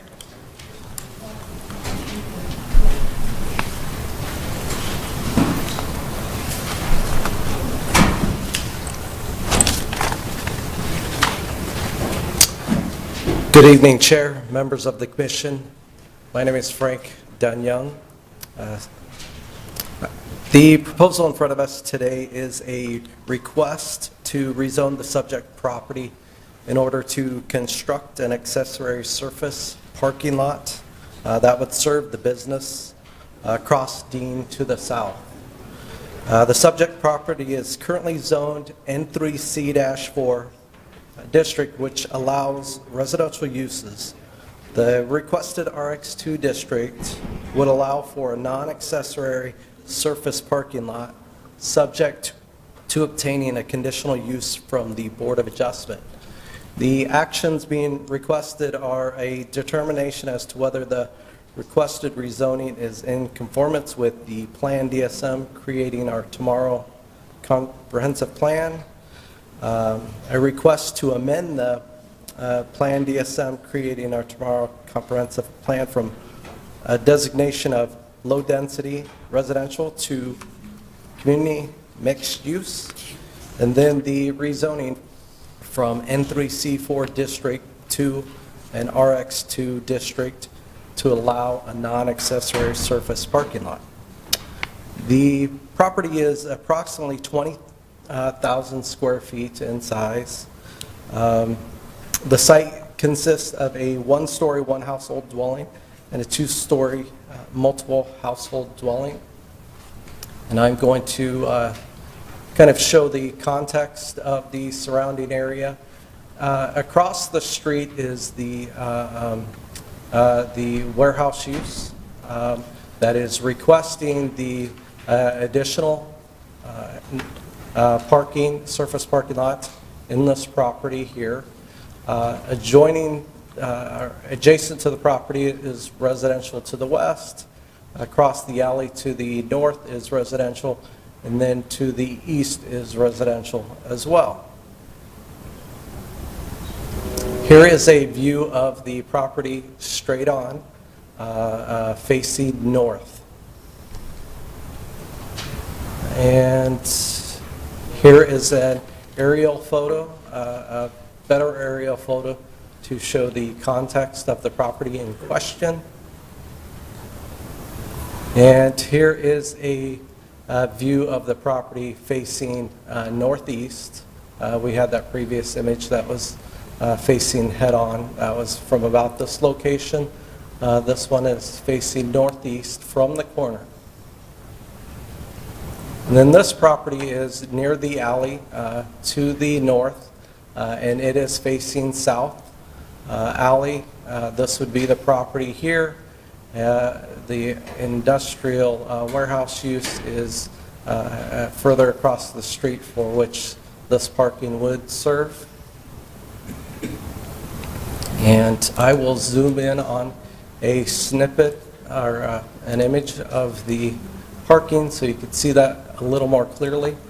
The parking lot would be accessed from both Dean Avenue and East 25th Street. And so as part of our review, we look at it for consideration of approval with the idea that it will be necessary to comply with Chapter 135, the landscape standards, site plan ordinance as well. We are requesting that there be a heavy buffer along the alley side and along the property line to the east. That would be 10-foot heavily landscaped with a fence in that area.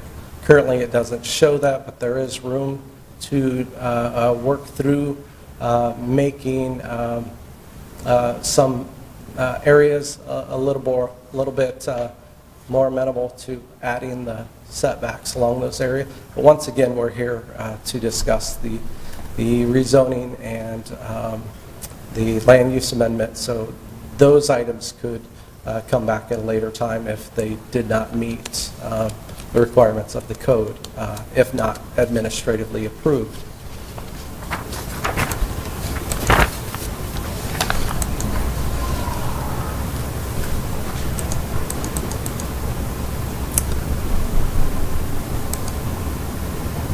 And so currently today, the property has a designation of low-density residential, and that really is prescribed primarily for single-family and two-family residential units up to 6 dwelling units per net acre. The applicant has proposed RX2 in order to allow the property to be developed for that parking lot. The proposed RX2 district zoning does require a community mixed-use designation.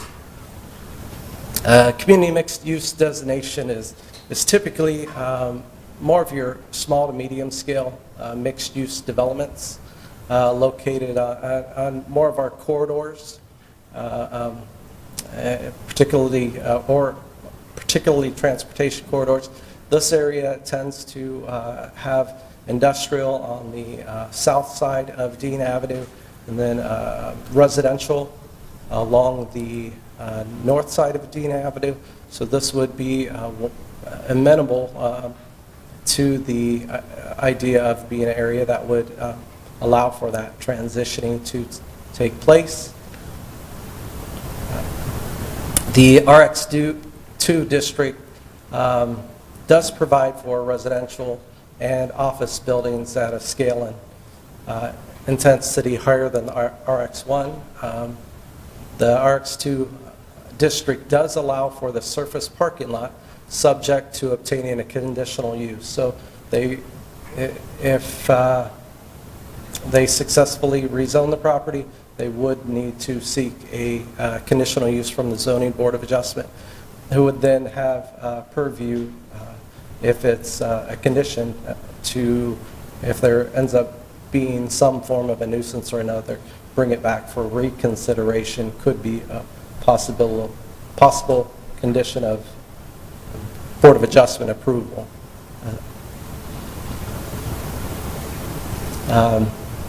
Staff believes that the subject property is appropriate for RX2.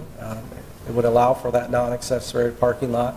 The warehouse use, as it stands today, across the street, is a building that's been there since 1954, and I think there was an addition in 1980. And so it is an industrial use area. It's designated for that. When they came in, they had a parking requirement of 45 stalls. They did improvements to the site. At that time, it had 52 stalls. It was brought down. The parking requirement during that time was 21 parking stalls for employees, and then 21 for the office space. And they are meeting, they just met that requirement, and they actually reduced the number of stalls. I imagine that maybe there's been some success that has occurred in terms of the quantity needing additional parking. And so staff recommendation be found that it's not in conformance with the existing land use designation of low density residential. Recommend approval of amending that designation to community mixed use, and then recommend approval of the RX2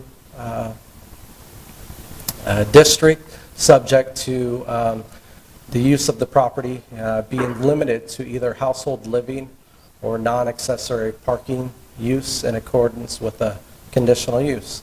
And so this RX2 would be restricted from some of the other commercial uses that, at least that's what we're recommending, would be restricted from some of those other commercial uses that you might see a building or office go up in lieu of a parking lot. The non-accessory parking lot should be constructed for customer and employee parking only. Any use of the parking lot for commercial vehicle parking, loading or unloading, or storage of materials shall be expressly prohibited. Any non-accessory parking lot use shall provide a heavy side and rear landscape buffer, as I mentioned previously, in accordance with City Code Chapter 135 along its north and east perimeters. And then any development shall be in accordance with the site plan in accordance with Chapter 135.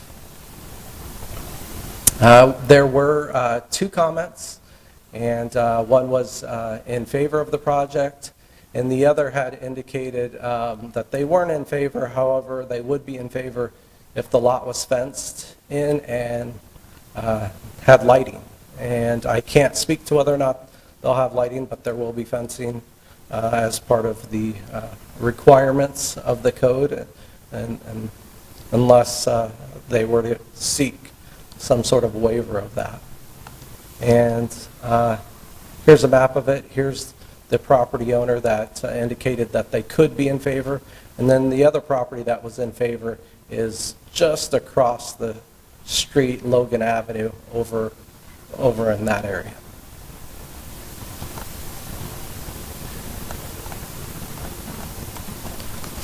And that is my presentation. Thank you. Any questions? That Des Moines School District warehouse building across the street? The building in question? Yeah. No, it's not. It's that building is Holt Sales and Services LLC is the owner of that. Okay, thank you. Frank, I have a question on, will there be sidewalks added on Dean and 25th? And I assume we're crossing Dean Avenue to get to work? The crossing Dean Avenue to get to work, yes. The parking is intended to serve that building, so that would be correct. The sidewalks are part of the applicable standards for Chapter 135, so unless they came back with a site plan and requested waiver and that were to be waived, they would be required to provide those sidewalks. So if this is, how many total parking spaces are there? I'm sorry? 34. So 34 people will be crossing Dean Avenue, probably multiple shifts a day. Are we, by approving this, are we creating a hazardous condition across Dean Avenue? That's my only concern. I think if the commission wants to, contemplate that, but as, from our staff review, we didn't, in this, rezoning request and stuff gets routed to traffic and transportation. Certainly it might be busy at certain shift points, but I don't know that we have any information that is going to lead us to say definitively that it's an issue. Okay. One of the things that I would note in the screenshot that is up there now is if they were to cross East 25th, it does appear as though there's a crossing there going south over to the warehouse property now. As we know how people work, they'll travel as a crow flies, but that option is there.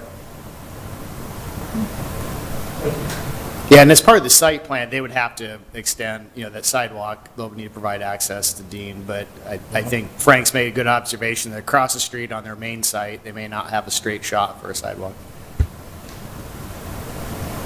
So the scope of what we're doing here, though, is to say that while the whole neighborhood is is all houses, we're going to make an exception for this one chunk to put in 34 parking spaces when it doesn't appear that the street parking is high enough density to not have places to park. I mean, people could park all over this area, right?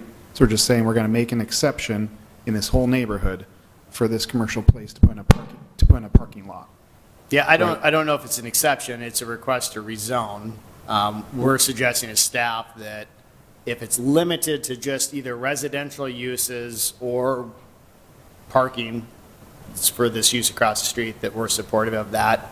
We're not supportive of any further commercial development of its, where the site's developed on its own. But that is the applicant's request. We, as staff, are supportive of it. But again, this is just our recommendation. If the commission has other thoughts or concerns, then the next step is for you to formulate a recommendation to the council, and it moves on. I have a question along those lines. It's parking allowed on Dean Avenue? On street parking? I'm not certain. We could probably pull up a street view and. Yeah, I'm going to see if I can find a sign. There's none on this.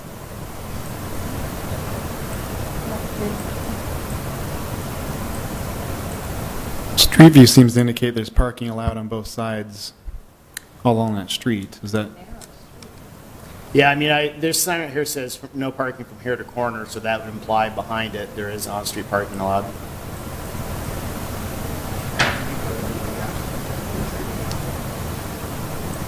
And I don't know if the applicants for this item is here tonight? Applicant's representative? Is the applicant here tonight?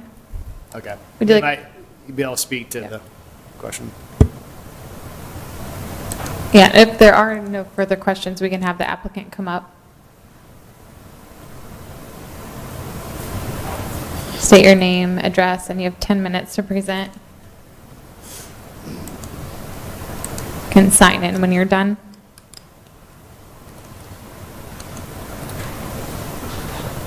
So.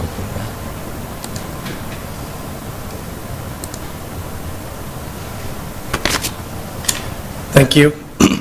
My name is Josh Holt. I am representing Holt Sales and Service at 2515 Dean Avenue. The purpose, as Frank covered very well, is we are experiencing extreme parking difficulties in our existing parking lot. As he went over when we did our extensive renovations to the building, when we moved in several years ago, to meet the changes, we had to remove quite a few parking stalls, or several, and as we've been growing over the last several years, we've experienced constriction. So our goal was to add parking across the street to avoid having people parking in the just in the way of the business and constricting the flow of the business. As to the question that came up before about parking on Dean Avenue, I am not aware whether or not it is legal. I do know that there is, I've never seen anybody parking on the side of the road, on either side of the road on Dean Avenue. I really don't have anything further to add. We just are seeking this in view of making it more safe for our employees and having somewhere to for them to park so that it's not as condensed as it is now. We are intending on paving a lot. There are existing sidewalks on both East 25th and on Dean Avenue. The one on Dean is probably 80 or 90 years old, so we will be bringing that up to code. The lighting will be according to the requirements as well. If there's any questions? I have a question. What shift hours are employees working there? Yeah, so we do have 3 shifts. However, the only time it's really a problem for us is during first shift when the office is there. So in the evenings, we have plenty of spare parking. So roughly from 7 a.m. to 4 p.m. is when the overflow is going to be necessary. In the neighborhood meeting, we had some concerns come up whether we were going to be lighting and whether we're going to have security, and that it is our intention to have lighting and security cameras on, and then we do have shift supervisors on site 24 hours. So if anything comes up during the evenings or afternoons, we intend to take care of it. So first shift is a normal business hours, that's like an 8 to 2, 8 to 4? Correct. Okay. And so we're currently having people park up the street an eighth of a mile or a quarter mile away. We own 5 or 6 premises along Dean Avenue. So it's just asking quite a bit of our employees, and it makes it hard for them to want to work there if they have to walk so far. Or so yeah. Any other questions? Thank you. Don't forget to sign in. Are there any members of the audience that wish to speak in support of this item? Please come up, state your name, address, and you have 5 minutes, and sign in when you're done. Seth Summer with Bishop Engineering, 3501 104th Street, working as a civil engineer here with Josh Holt. Just a quick comment on that. In reviewing staff comments, we do agree, and we'll be looking to incorporate all their recommendations in the site plan moving forward, and also incorporate the heavy buffering that was also mentioned there at the beginning to provide the adequate screening and help kind of provide some of that aesthetic look from the neighboring properties. And I think staff did a great job laying it out, and we're here to answer any questions. Josh? Any questions for me while I'm up here? I don't think so. Thank you. Any other applicant or speakers in support of the applicant? Any speakers in opposition?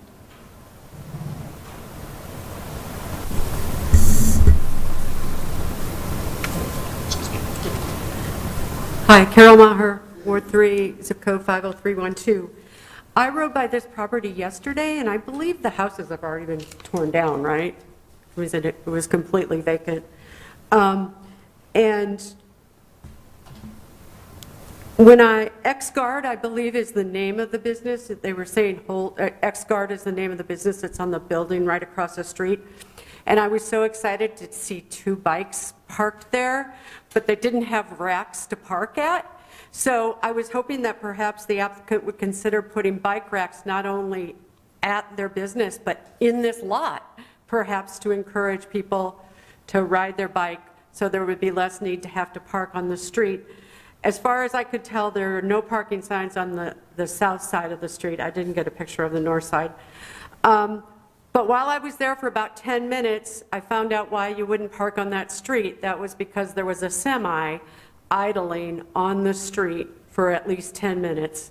I hope there's somewhere in our city code that does not allow that, because this area has got to be an environmental challenge for people that live there. And right in front of the house, a semi was idling, and that can't be good for our lungs. So thank you. Thank you, Carol.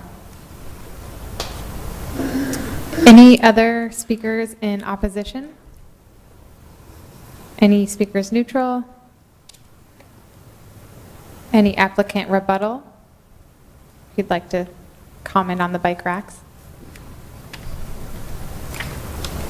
Thank you for that, Carol. We actually do have quite a few biking enthusiasts. We do provide inside parking for those with bikes, but I do believe that per the code requirements that there will be, it's required that at least 1 stand per every 25 spaces. We've got more than that, so I believe we'll have a little more. We will take into consideration, and I'll bring it up with the owners of the company to see about adding other bike parking, but due to safety and security concerns, we do allow them to park their bikes inside.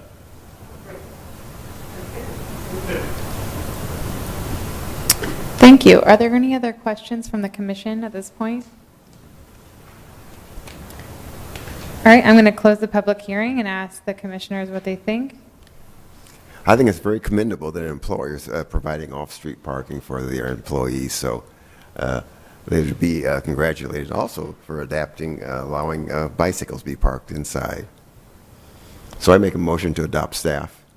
Thanks, Francis. All in favor, please raise your right hand.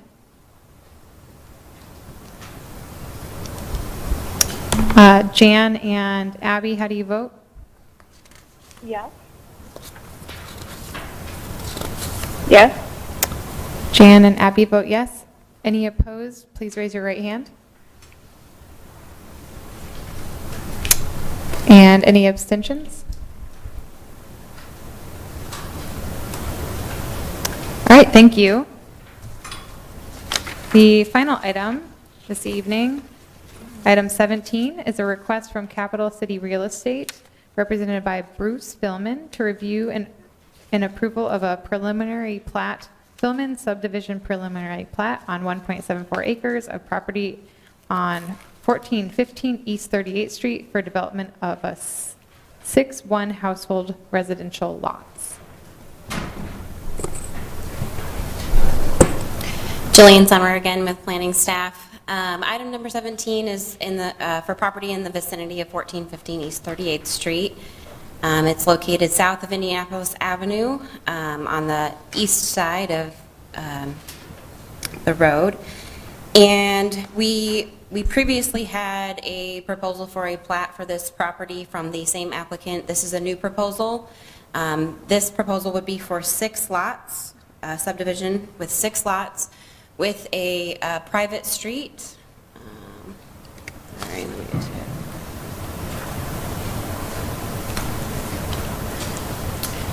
So in comparison to the previous proposal, the street it had extended all the way to the eastern property line. This proposal has a shorter street with the intention of reducing the impervious area, reduction in the number of lots, and they have done a little work on their stormwater and drainage. This is the grading plan that shows, the grading of the area. They're proposing a retaining wall at the northeast corner of the property that would encapsulate their drainage basin. very similar to the previous development, private, or I guess I should say public sanitary and water services would be provided in the private street for access to the houses. Our engineering staff did have a few comments in regards to the stormwater proposed design, asking for a few additional items that would mitigate erosion control concerns. But generally, staff is in supportive of this proposal. We are recommending approval of this preliminary plat, subject to compliance with all administrative review comments and provision of an access easement for road access and the emergency vehicle turnaround to the satisfaction of engineering staff.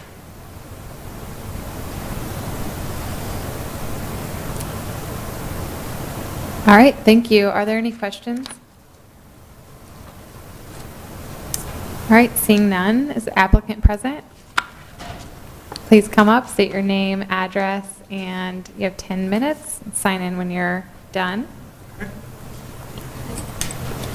Good evening, Honorable Chair, members of the Commission. My name is Wally Peltz with Peltz Design Services, 2323 Dixon Street, Des Moines, Iowa. I'm before you again with the revised plat after hearing the neighbors have concerns about the stormwater. I sat down with my client and we came up with a new game plan. I still felt that our previous plan was good. It complied with the code. However, I convinced my client, he said, you know what, let's see what we can work out. So we've shortened the street, there's less impervious. These are all the type B homes that are supposed to be designed on this per the zoning. I believe we've answered every question. The stormwater issues, we can work that out with the engineers for the erosion because I don't think they quite understood our level spreader, but we can certainly work that out with staff as we work through it. We would ask for your approval on a simple 6-lot plat. The lot sizes are fairly large on the two ends, allowing for a nice development. 10,000 on the left, 13 on the right. We're letting some of the property owners use the detention basin. It'll be a dry detention basin as a part of their yard, and it's just established by an easement. So if you would have any questions for me, I'd be happy to answer them.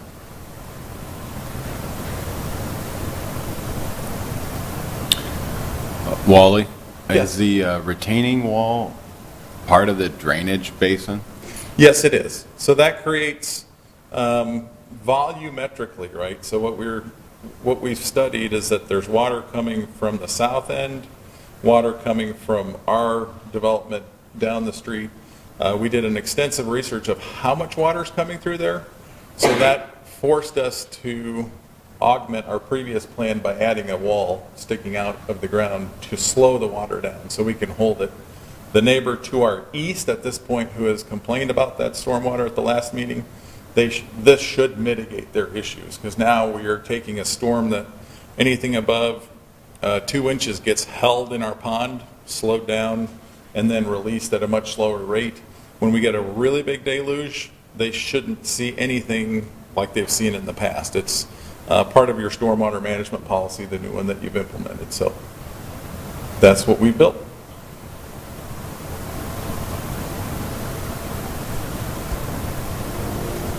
Any other questions? Thank you. Thank you. Are there any speakers in support of this item in the audience? Any speakers in opposition?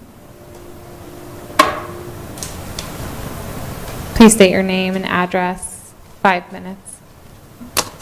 My name is Sarah Mao. I own the property at 1416 East 40th. It was the first home I ever purchased, and I was very excited about this home. It is very similar to the home I grew up on. Large acreage with its own septic system. If we scroll up to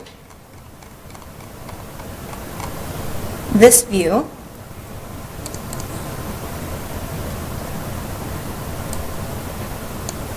in the lot right here, you will see an area that has low trees. This is where our septic system sits. And unfortunately in this picture, it does not properly demonstrate the grade of topography that's happening in this entire block.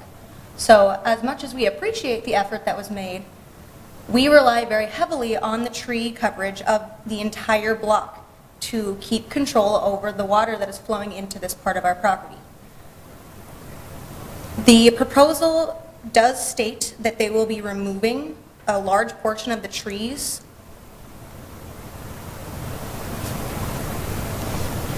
and replacing them with a different site of trees. So I have a few pictures of what already exists in this area. Is there use of this? Do I just go ahead and turn it on? Yeah. Good. Thank you. You know how to.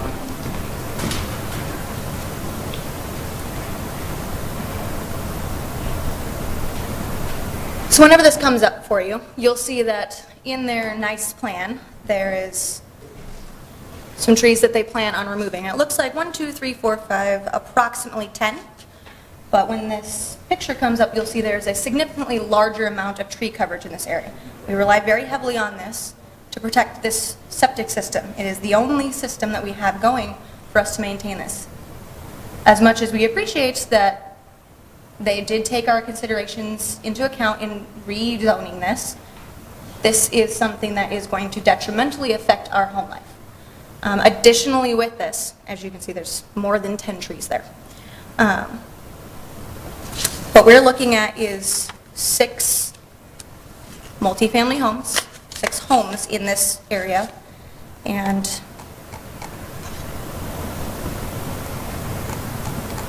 do I just push this off to turn this back on? Yeah, we have to go back. Can you go through all your pictures? That's the only one I'm going to use. Okay, go ahead, switch back. Perfect. If I go back into this,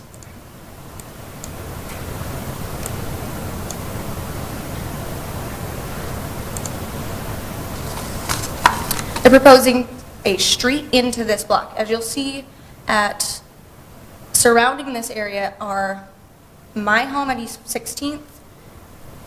The upper corner here is a home that shares this area that has a playground in it for children. This home here, his backyard bumps up to this, and his backyard bumps up to this. We're proposing putting an excessively large amount of people in this area and not a lot of room for them to breathe.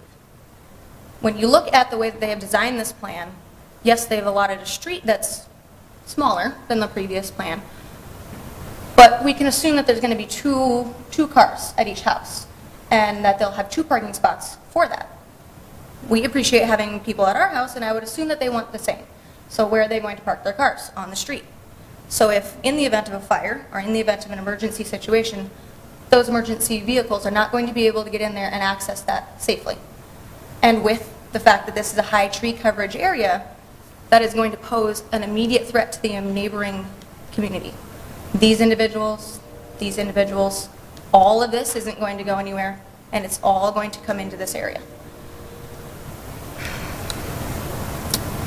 Additionally, we have begun restoration of natural trees, natural grasses in all of this area.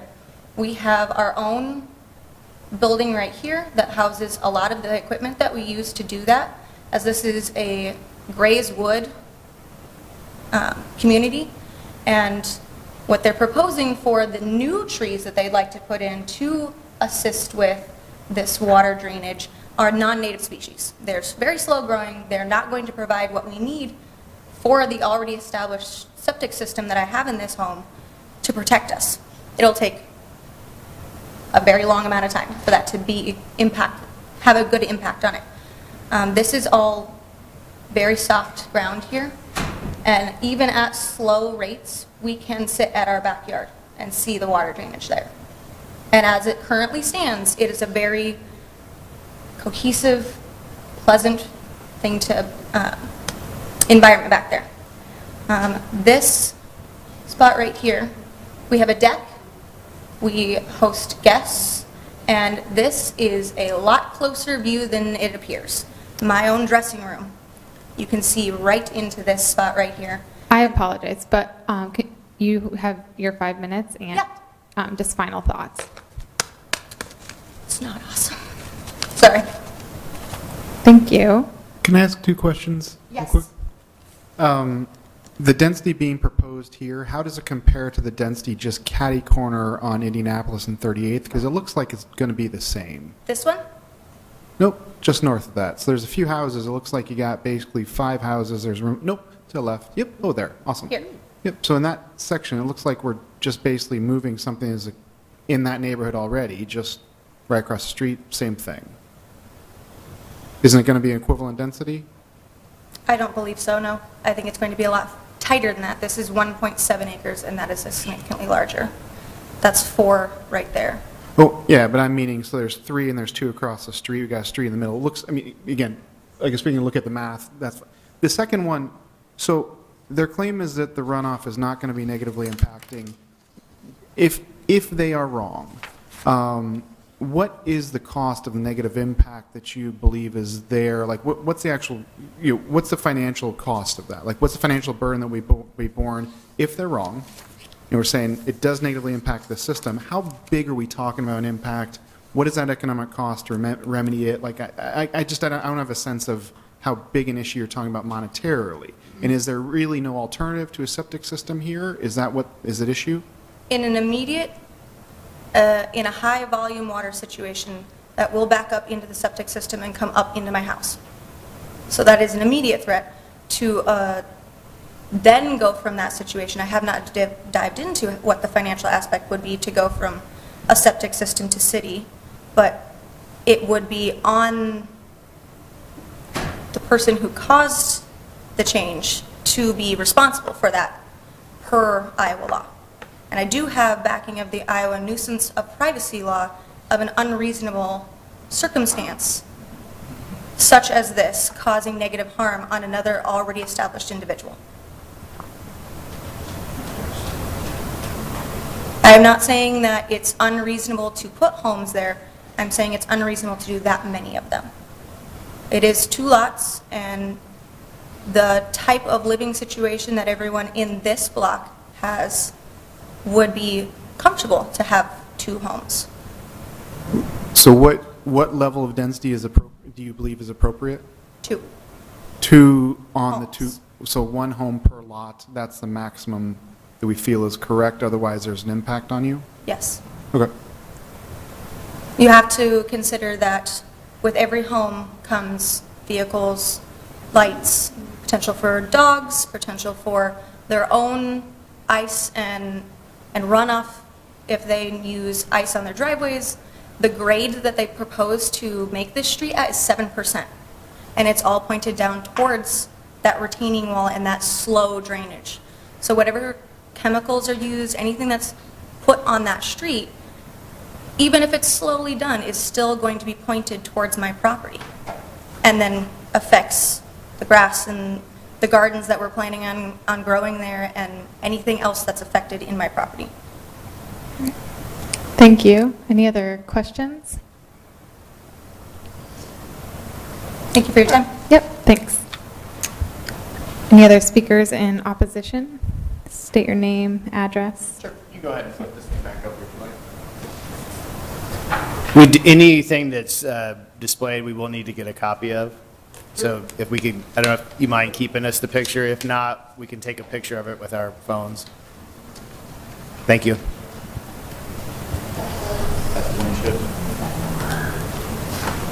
Good evening. My name is Scotty Bear. That was my fiance that just spoke. I live at 1416 East 40th, so that would be that whole remaining side to the east of the supposed property. This is a picture here of East 38th, the road that they're planning on tearing up to put in the sewerway. I don't see how you're going to dig 30 feet in the ground without tearing up both sides of those trees. According to OSHA spec, it's a 3-to-1 width to depth ratio. Those walls that you're looking at are 10 to 12 feet tall on each side, so all those would need to be removed just to get the sewer. But to start off, when we purchased this property, we were told that we were going to be able to purchase this actual land, and we wanted to do it to try to, conserve it and, bring, some environmental aspect back to the community. It is a very high concentration of people. All these are duplexes, so even though it just shows one house, that's multiple families that are living there. And I assume that's what they're trying to do. When this got rejected the first time, it was due to The drainage issue, the high population density, and the cutting of trees. I don't see where they've done anything to solve those issues. We went from 7 single-family lots to 6 single-household lots, which leaves plenty of room for duplexes and townhomes to be made, seeing how they are considered single-household names. Where we fall off is the actual topography that's on the plan is not very conducive to what's actually there. Obviously, in topography, the tighter the lines are, the steeper the grade. So we're looking at a very, very steep, angle here. And when you add on a road and you add on houses, the loss of soil absorption will add to the speed of water coming down. And if I were to draw these lines across as I kind of have crudely, my hill goes down towards this lower basin where I do actually have a pre-existing building right there. And I have my boats parked down there, my trailer parked down there, filled with tools and lots of insured things that they will be liable for due to Iowa laws. If you add on to the water coming from Dean's house, which is over on Dubuque to the south there, and along 38th, which 38th has a culvert that goes through Dean Hackett's yard, which he's here, he will speak. All that drainage goes into that property. And if I show you here a crude topography map, as you can see, this is a lowland that goes all the way up here, all the way through and into my property. So if you were to look at this, you're seeing this is a lowland all through there. And obviously these lines, if we're going off what they're saying, these lines are obviously very more drastic. If you put in the lot lines on top of that, you're trying to say that in this area right here, you're trying to put all of this in there. We own all of these. It is the lowland. There is no section that within the property lines that is not lowland from this up here. The retention wall is literally a catch for the rainwater. That increased rainwater that's coming down onto that road is catched. They want to put a basin right here to catch everything from Dean's, direct it through a pipe, and spill it right here on the outpost. If you take a look at the picture here, this is the supposed area looking down. This is Dean's house clear up here. This is a 6-foot gentleman taking the survey line saying that the survey that they have there is not. A 5-foot wall isn't even over the fence here, and you're saying that's going to be retainment of this entire area? It starts with the street grade. Normal street road standards from the DOT are about 3% incline. Mountain passes where chains on trucks are required is between 5 to 6% in some areas to the west. The proposed road grade on this is 7%. 7% will increase the rainfall significantly, collect it, and dispose of it into our backyard. The plan refers to it as a pond outlet. If you were needed to use a pond outlet, would you be thinking you're using a little bit of water or a lot of water? Here's the picture of the pond outlet, this outflow being through the wall into my yard. They actually have several different horns, if we put back into here, several different areas where those outlets are conjoining to here across through a pipe, going to another horn, out here into my yard, where again I have a building and things. The increased rate of a 7% road is insane and will cause erosion. Imagine that 7%. You're at 5 minutes, so just any final thoughts? Yeah, no problem. I was going to read off the numerous amounts of spec from the SUDAS codes, which is what they are required to conform by. All of that salt, brine, ice melt, all of those things will run off into my yard. And natural drainage ways must be used.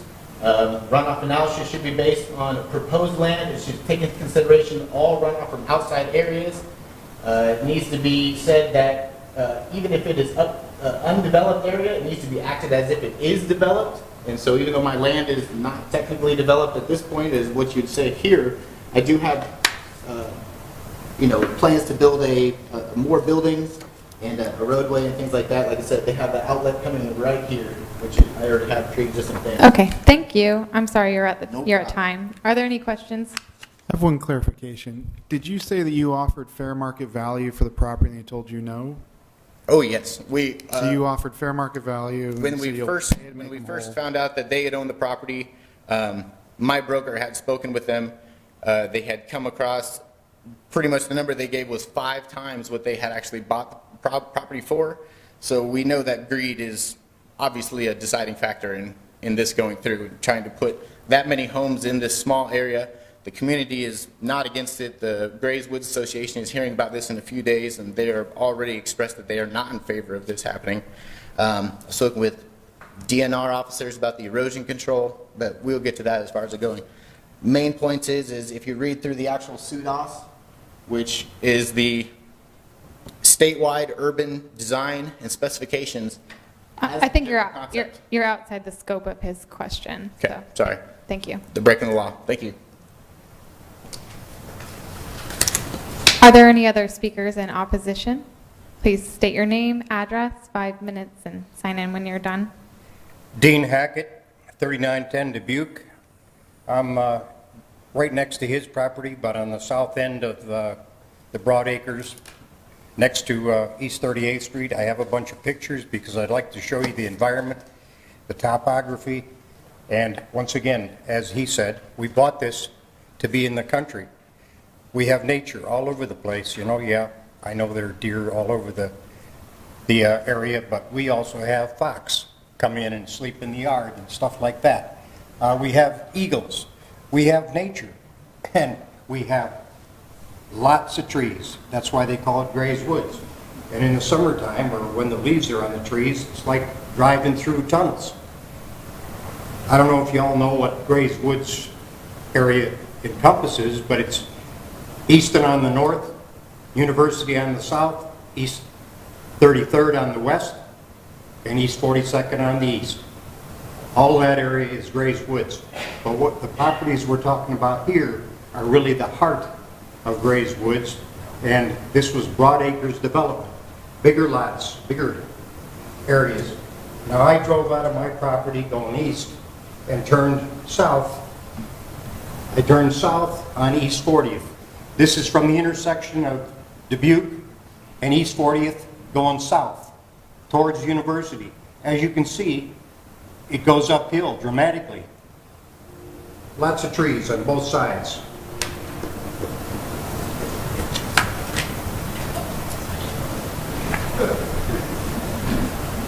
Okay, still going uphill towards University, and just in the front there, you can't really see it very well, but is the cross section of Mahaska. We're going to turn west and go on Mahaska. That's this, showing us going west on Mahaska, uphill again. You know, I'll bet you from University down to Indianapolis, it's a good 200 to 300 foot, because we go from University up to the top, which is pretty much Mahaska.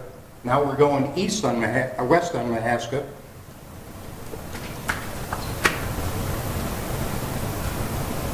And this is at the intersection of Mahaska and East 38th, and we're looking downhill now because we're at the top of the hill. We're looking downhill, and in the distance you can't see it, but University is down there over the crest of the next hill. And like I say, it's heavily forested. Trees, trees, trees. That's why they call it Grays Woods, and we hate to see the trees cut down. This is at the intersection of Mahaska and East 38th, but we're looking west. You can see there's a pretty sizable house there, but there's lots of property because we got big lots. Okay, this one, I had it probably out of order, but this picture, let me get it turned around here. Once again, looking downhill towards University, I went further down so you could get over the crest of that hill. And now I turned around and we're looking from Mahaska on East 38th Street, we're looking north. Now this is looking north towards Dubuque and eventually towards Indianapolis. Okay, right now we're at the intersection of East 38th, we're looking north, and we're at the stop sign for Dubuque. This is Dubuque. And on the right-hand corner up there, that's my property. It's about a 8 to 10 foot drop off of Dubuque into my property.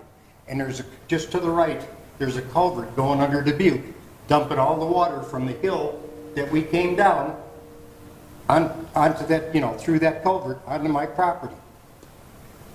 The drainage here is all on the roads. It comes down the roads because there are no storm sewers. There are no sewers at all.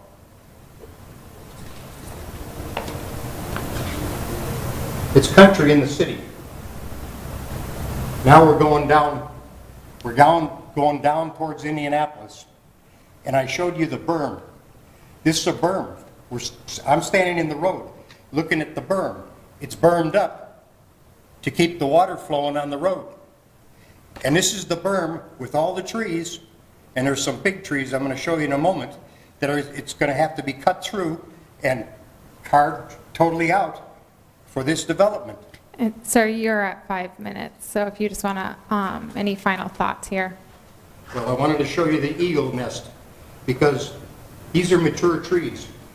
And there's an eagle nest, if you can see, whoops, right up there. There's an eagle's nest.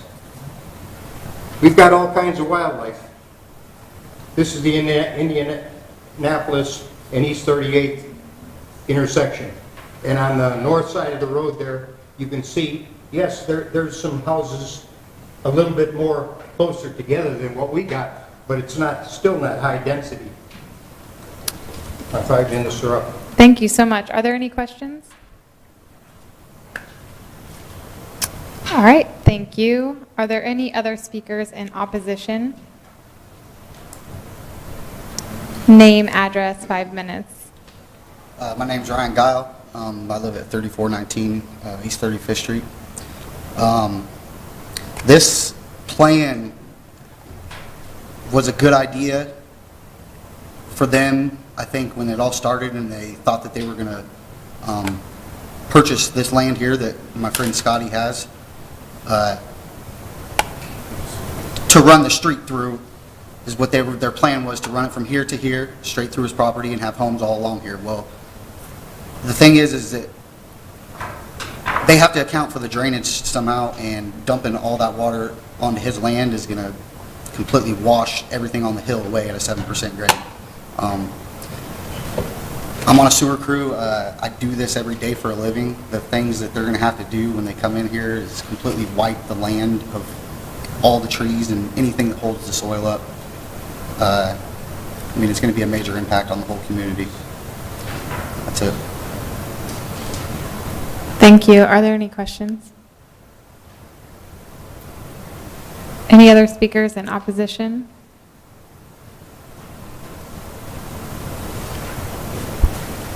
Please state your name, address, and 5 minutes.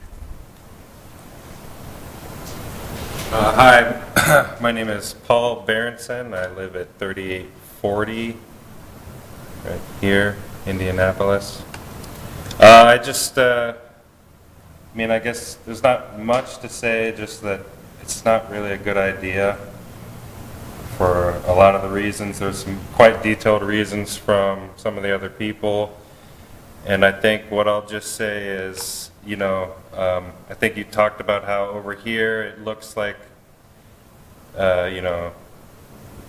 you described it as being houses here that would be similar to this, but I think at that point we're kind of begging the question of what similarity is, because of the difference in the grade, the difference in the hydrology, the fact that this street is just simply wider. Indianapolis is much wider than this street. The existence of the berms there, the requirement of the earth moving, and everything else that would need to happen to make it viable, I don't think that the plan is going to work, and I think that's just basically kind of the gist of it. It's just, it's not going to work. And I don't think it would be good for the neighborhood. Me and my family, we recently moved in. We've been there over a year now, and we do enjoy the neighborhood as it is. And not to say that we're not open to the fact that even nationally, Even internationally, there are housing crises going on. People need places to live and everything like that. But I think historically this area just isn't a place that was going to be able to provide that. It's sort of been developed, I think, as much as it can be, and I think historically it hasn't really been developed by the city. I think historically also, because we have to kind of think of the past, the city hasn't really done much in this area. Maybe if they'd like to do something in a different area, you know, that could work for the city. But just in this area, I don't think it'd be good, you know, especially, you know, as being brought up, the eagles. I think we all know that birds are suffering today. There's been a large amount of birds that have died, I think almost in the millions of birds that have died for various reasons, and we don't want to be so anthropocentric in our, you know, what we're doing. We need to think about the environment, but we need to have respect for people as well. And I think that part of the stewardship of the land, which also the other resident here has said, he wants to steward the land, and I don't think that would be possible with that, you know, especially since so much of the land has been really harmed, probably in ways. And I think going forward in the future, this type of thing just isn't going to make sense. We're going to really have to think about, you know, permeability, you know, the pavement, how much water is getting in. You know, Iowa has a lot of water. But that's not for sure. That's not a certain thing. And we may be sitting on this giant aquifer and everything, but, you know, I don't know, nothing's for certain. So water quality, salinity issues, things like that, you know, it's going to happen. And I think maybe going forward in the future, you know, maybe if we can have housing design that's more in line with sort of permaculture, ways to kind of integrate into the environment and things like that. It may work at that point, but I don't think that typical housing or the creation of a street, especially here, especially since... Sir, you're at time, so if you want to have any final thoughts. Yeah, probably not, but I think that's good enough. Yeah, thank you so much. Are there any other speakers in opposition?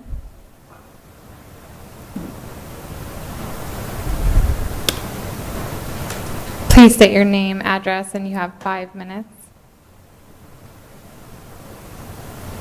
Good evening, Chair Webb and Commissioners. My name is Karen Shootman.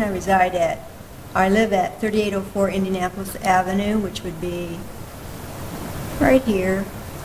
If you want to pull the speaker down a little, I think it's a little hard to hear. There you go. Shall I repeat what I said? No, I think you're good, but thank you. I took a career in Washington, D.C. for 27 years, and I returned to live with my father. After returning in 1999, I joined the Grays Woods Neighborhood Association, and I currently serve as the treasurer. If there's a historian in the neighborhood, it's me. I am the primary contact for communications from the city. I received P&Z agendas. However, I did not receive the notice of public hearing, which I'm sure you all know.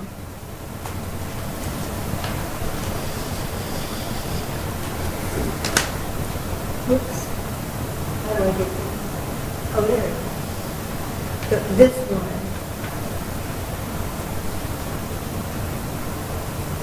With the map. I did not receive that, and it would have been very helpful because people were calling me and asking me about this project. So in the future, I would ask that I receive all notices pertaining to the neighborhood. The nature of the Grays Woods neighborhood is large, wooded lots with single-family homes, except for the duplexes that the city built, that the city of Des Moines built.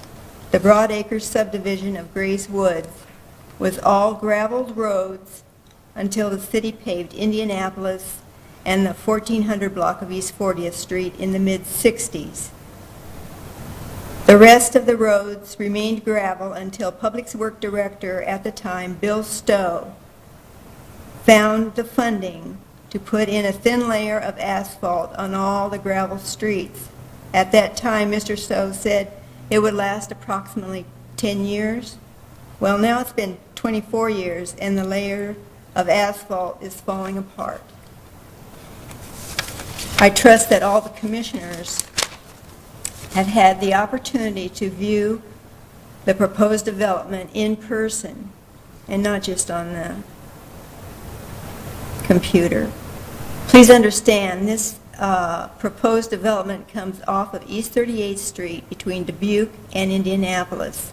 This section of East 38th Street has a thin layer of asphalt that is falling apart. The proposed development will run downhill from East 38th Street and be surrounded by private property. Where are the sanitary storm sewers going to run? Are they going to run to East 38th, where there are no sanitary or storm sewers? What is the design of the houses? Do they fit in with the rest of the neighborhood? Is the siding plastic or wood? What is the plan to address the watershed on this extremely hilly property? Are septic systems being considered? It's my understanding that the city does not approve of septic systems for new housing. Why wasn't the proposed development brought before the Grays Woods Neighborhood Association? There are so many questions to be answered. In closing, in 1998, the City of Des Moines Planning and Zoning Commission assisted in the planning process for the Grays Woods Action Plan.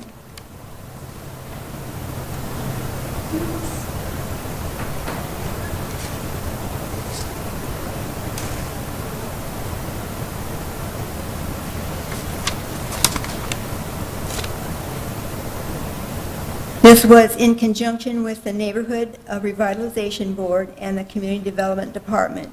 In March 1999, the Des Moines City Council and the Polk County Board of Supervisors approved our plan. The plan became an ongoing guide affecting future policy decisions for the neighborhood. The plan calls for low-density, owner-occupied single-family homes built on larger lots compatible with and sensitive to surrounding neighborhood. The agenda item has not come before the Neighborhood Association. Our next meeting is on Tuesday, March 8th. We respectfully request that the item be tabled until the next P&Z meeting, giving the neighborhood time to speak about it next Tuesday. Any questions? Thank you. Any other speakers in opposition? Please state your name and address in 5 minutes.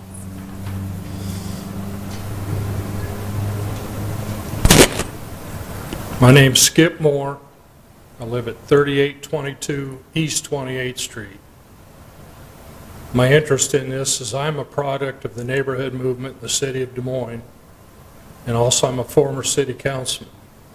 While I was on the council, I helped 6 different neighborhoods with issues they had with the city of Des Moines. This neighborhood and these issues here was one of them that I took on. And I'm sorry to say, the only resistance I ever got, you just saw the neighborhood plan, the only resistance I ever received to doing something with this neighborhood plan was from city staff. Some of those same staffers are listed in here as helping to develop this plan. In fact, one of them even made the statement at a meeting that these neighborhood plans are only suggestions. This plan from Grays Woods was approved in '98 by the NRB, the Planning and Zoning Commission in '99, the City of Des Moines City Council, and later on Polk County Supervisors. And I don't know about you, But when the city council votes on something, it's not a suggestion. If we vote to put in a stop sign, that means you stop there. This is very well laid out as to what city staff should be working on in that neighborhood. Only 2 people took it seriously. One was Bill Stowe, and I talked to him about it personally when I was on the council. It says in here they need to do something with the streets. He said he took a lot of heat from Rick Clark, the city manager then, this building's named after. He wanted to go in there and put this interim paving in there, which he did. He found the funding for it. The only other one that's taken this plan serious was real estate, and they've been down in the 4 Mile flood area buying out houses. This plan is very specific that this area here it was open space previously for land use. After the city council approved this, it became low-density residential, and I don't think this is low density.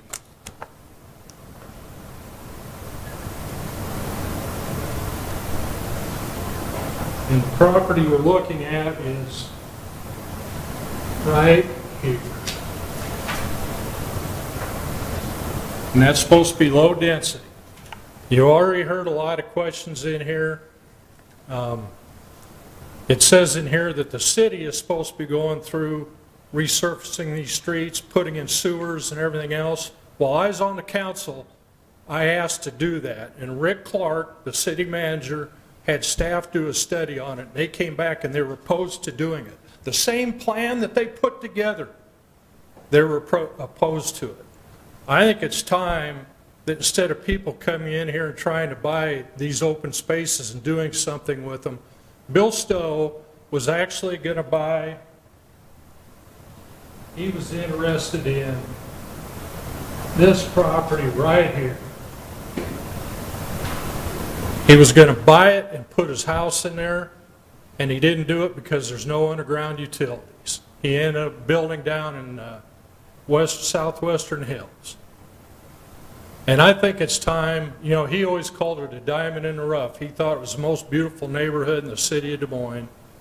I think it's time we back up on this, and the city needs to put together a plan for putting in the underground utilities and getting the streets in the way they are. And I will tell you that while I was still on the council, city staff was saying, well, we don't need to put in storm sewers, let's just have ditches in there. That's how. This was annexed in 1892. The county sold the lots in 1910. And I've had people go over there, and I've said, go over there and take a look at this. And they don't believe it's even in Des Moines. They said, what's happened to this neighborhood? They've forgotten about it. Then the city came in there, and this was previous to me being on the council, and built a bunch of duplexes. They decided they shouldn't be in the duplex business. They sold them off. They've all turned into rentals. And I'm sorry, we see what happens with these rentals around the city. We've even got one neighborhood that's got more than 50% rentals. And this is why people are moving out of Des Moines. We've got a gentleman here who came in and bought this property. He doesn't live in Des Moines. And here he is wanting to put this in the neighborhood. He hasn't even had a say in it. And I kind of agree with the last speaker. This should be tabled. Give them an opportunity to come to the meeting next Tuesday night and discuss it with the neighborhood. Yeah, you're at time, Skip, Okay, so that's fine. Any Are final there any thoughts? questions? I have one. What's the problem with the rentals? And are you saying that the buildings along the east side of 40th do not comply with the plan that you have right here? Is that what you're saying? They're non-conforming No, to the this plan came up after all those were built, but I will tell you, there were duplexes built at East 27th and Douglas, and the Douglas Acres neighborhood really raised Cain about that, and because of this in Douglas Acres, unless it's changed, you can't build a duplex without the neighborhood approval. And this land, or the land use plan and this neighborhood action plan calls for single-family homes. And I will say on East 33rd, I think it's just north of Kinsey, and on Kinsey, there were some duplexes built by the city. They actually came in and demolished one. The other one was sold to somebody, but it's very well maintained. But are you saying there's a hydrology issue that's been proven with these rentals? There's some other issue with the rental that's a problem? I mean, you said there's a problem with the rental. That would all be downstream. And I will say, I'd like to touch on this a little bit. East 38th, upstream from this development, is a big watershed that comes to one location. They were talking about there's a culvert that runs under there into the gentleman's property. I have went by there when we're under hard rain, and it's actually running across East 38th into the property, the area that they're talking about developing. And we've all seen it. They're projecting that these rains are going to get heavier. Are there any other questions? I have a question, Madam Chair. The plan that you have put in front of us, it calls for low-density residential. And that's what the proposal in front of us is proposing. It's low-density residential. So what are you opposed to with the plan in front of us right now? I'm opposed to it because there's no sewer lines, there's no water lines, there's no gas lines. The gentleman that lives at the corner of East 38th and Dubuque, when I first got elected, he actually had me go over there to his property. His water line has to run across 3 other properties. And he even said, if there's a break in that water line on somebody else's property, whose problem is it? He's on propane because there's no gas over there. And we sure the heck don't want propane tanks in this city. He's on septic, and he said he'd like to get hooked up to regular sanitary sewer. There's no sanitary sewer over there. I just don't think this neighborhood is prepared for these developments. I think the city needs to go in and fulfill their end of this action plan so that we can do this other stuff. 10 years ago, they said 35,000 if I don't understand very soon. 10 years ago. I said, I'm sorry, I don't have that kind of pocket change. Yep. I'm sorry, sir. You had your time, and we can't have speakers in the audience, only the people at the podium. So thank you. Are there any other questions for Skip? Thank you, Skip. Thank you. Any other speakers in the audience? I think everyone's spoken, so there couldn't possibly be.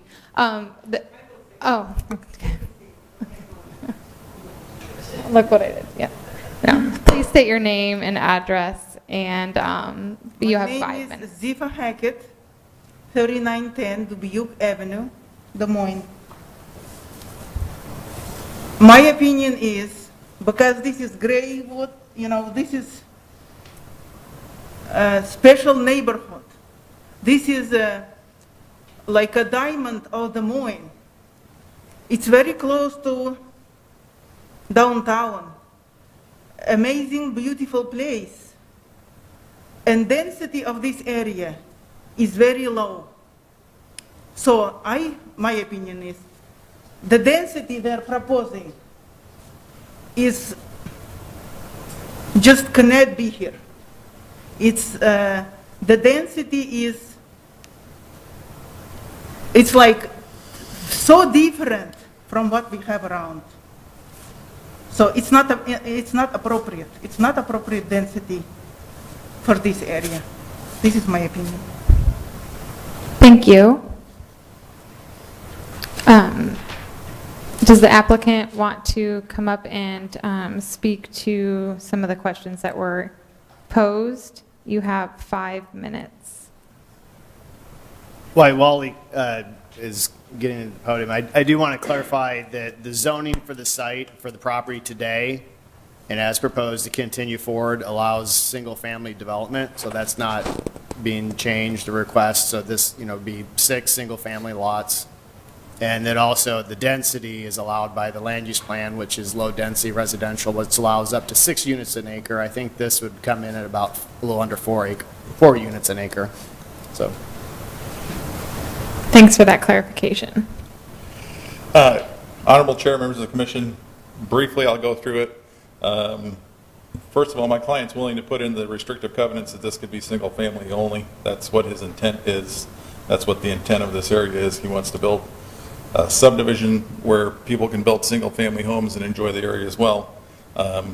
I concur that it is a low density per your code. We have followed that code and identified it. At 6 lots, we're actually at 3.44 units per acre. Code says 6. That 7% grade that has been mentioned, to give you a visual picture, a handicap ramp can be 1 in 12, which is an 8.33% grade. We don't seem to have troubles navigating those. The existing grade right now is at 15%, so the water does cook down that hill. We also studied the uphill drainage area that Skip mentioned, and as the city has done in the whole 4 Mile Creek area, when you install regional detention basins, I have to handle that water.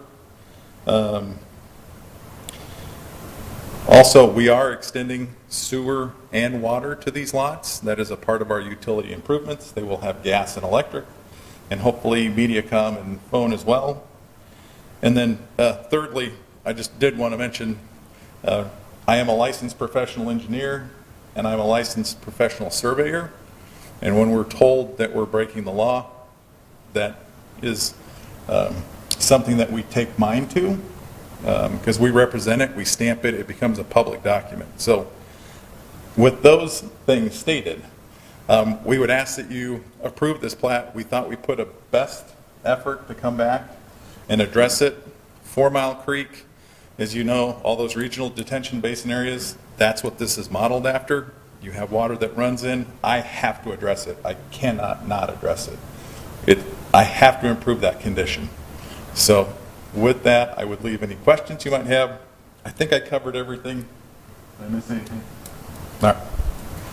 If you'd have questions for me. Yes. Regarding the neighborhood meetings, Yes. there was a comment that there weren't any neighborhood meetings, but I believe it's a requirement? It's not? Okay. No, this isn't a rezoning, so there's no neighborhood meeting requirement. It's only rezonings. Yeah, we're already zoned, so typically then we don't have a neighborhood meeting because we understand people know that that's what their property is zoned. Oh, I did have one more item. The lot was for sale, according to Mr. Philman. It was listed, and he ended up purchasing it. I don't know if the neighbor didn't know it was listed or whatnot, but he did say that it was listed at one point. That's when he approached us last fall, said, hey, I'm looking at this property. That's kind of been the nexus of our project. So I think that's it. I have a quick question. Would you be willing to continue the item in order to meet with the neighborhood association at their meeting next week? I would answer that as no. We already came here December 12th. The neighbors were notified. I'm happy to meet with them after the fact. We're not asking for a zoning change. I'm happy to meet with them to see how we could mitigate it. We're not asking for anything out of the, it complies with code, complies with 134. All the codes that I have to follow to make it compliant. We're compliant with lot size. We're compliant with everything that you've asked us to do. And with the term of how construction is right now, any delay, I mean, right now I can't get the sewer and pipe till August, right? If I got this approved today, that's when my products are coming in, which then costs my client another season. So I'm not saying we won't go meet with them. I'm sure we're more than happy to go sit down with them and see, hey, how can we make it better, right? But the part we're asking for, I believe, is all compliant. It's per code. And we're agreeing to work with the engineering staff on any kind of input they have on that stormwater runoff. So, like I said, we'd be happy to sit down with them. But I'd like to keep this process moving forward because this is step one. Then I got to do my construction documents. I got to do a 3-party contract because we're building public sewer and bringing public water up the street right away, improving that area. And all of that takes time. Have to get a 3-party contract through council, which is a 60-day process, plus minus. There's lots of steps to go. So I would ask that it not be deferred. Can I confirm a few things? So first, because I pulled up the document that Skip was referencing, so I just want to make sure I'm confirming that this actually does comply with Skip's plan. So Skip said this is the plan, you're complying with that plan, or do you see any indication that you're non-compliant with Skip's plan? It talks about low-density residential. Our Yep. lot sizes are low-density residential. We comply within the zoning ordinance. Okay, second clarification, there was a concern that there wasn't enough investment in this area for the things like the sewer and other things that you guys are actually putting in, right? Correct. So if we don't put your project in, that means we delay further development and all the sewer that Skip is asking for isn't coming in, is that right? I mean, you're putting it in. That is correct. We're putting in 100 and, well, let me put my glasses on so I can read my small print. We are putting in a little over 250 lineal feet of sewer up East 38th, and we're also extending the water main up East 38th for fire service. So it sounds And then like you're addressing a lot of the things that they were identifying, right? I mean, unless Correct. I'm misunderstanding. Nope, that is correct. So he's asking for X, Y, and Z, you've given him X and Y and maybe a Z. Is that right? We've complied with the code. Gotcha. And, Okay. and it's required that way, because we can't do septic, right? The septic is not allowed in the city, especially when sewer's that close. Yep. Yeah, okay. Awesome.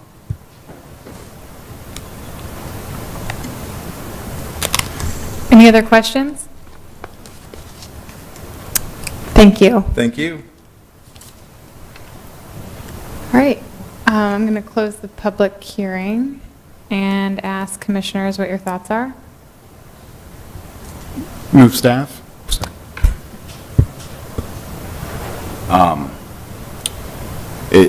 I appreciate all the comments from neighbors, and it's compelling, but I think it was made clear that the applicant is in compliance with the ordinances and codes and has done their due diligence.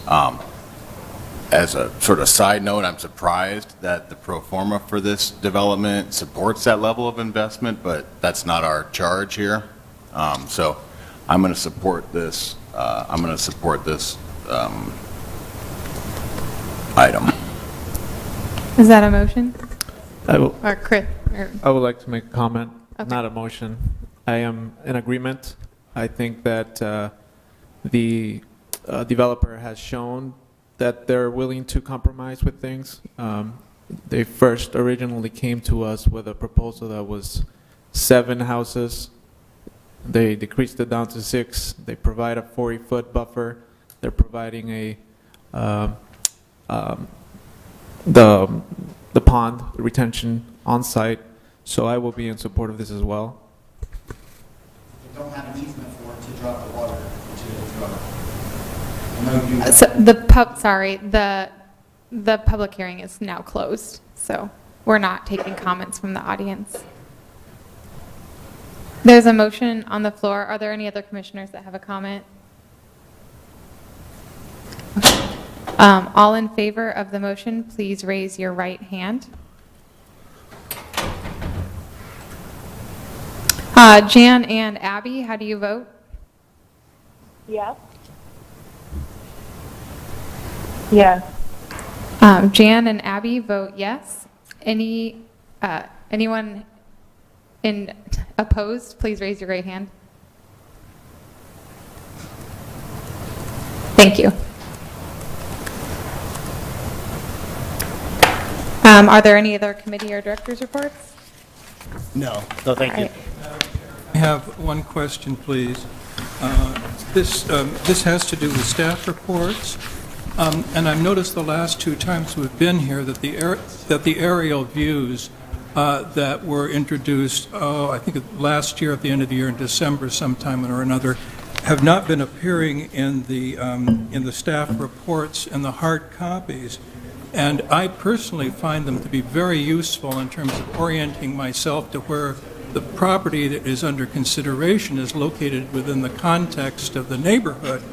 And so I miss this a lot as an important tool to understand what's happening.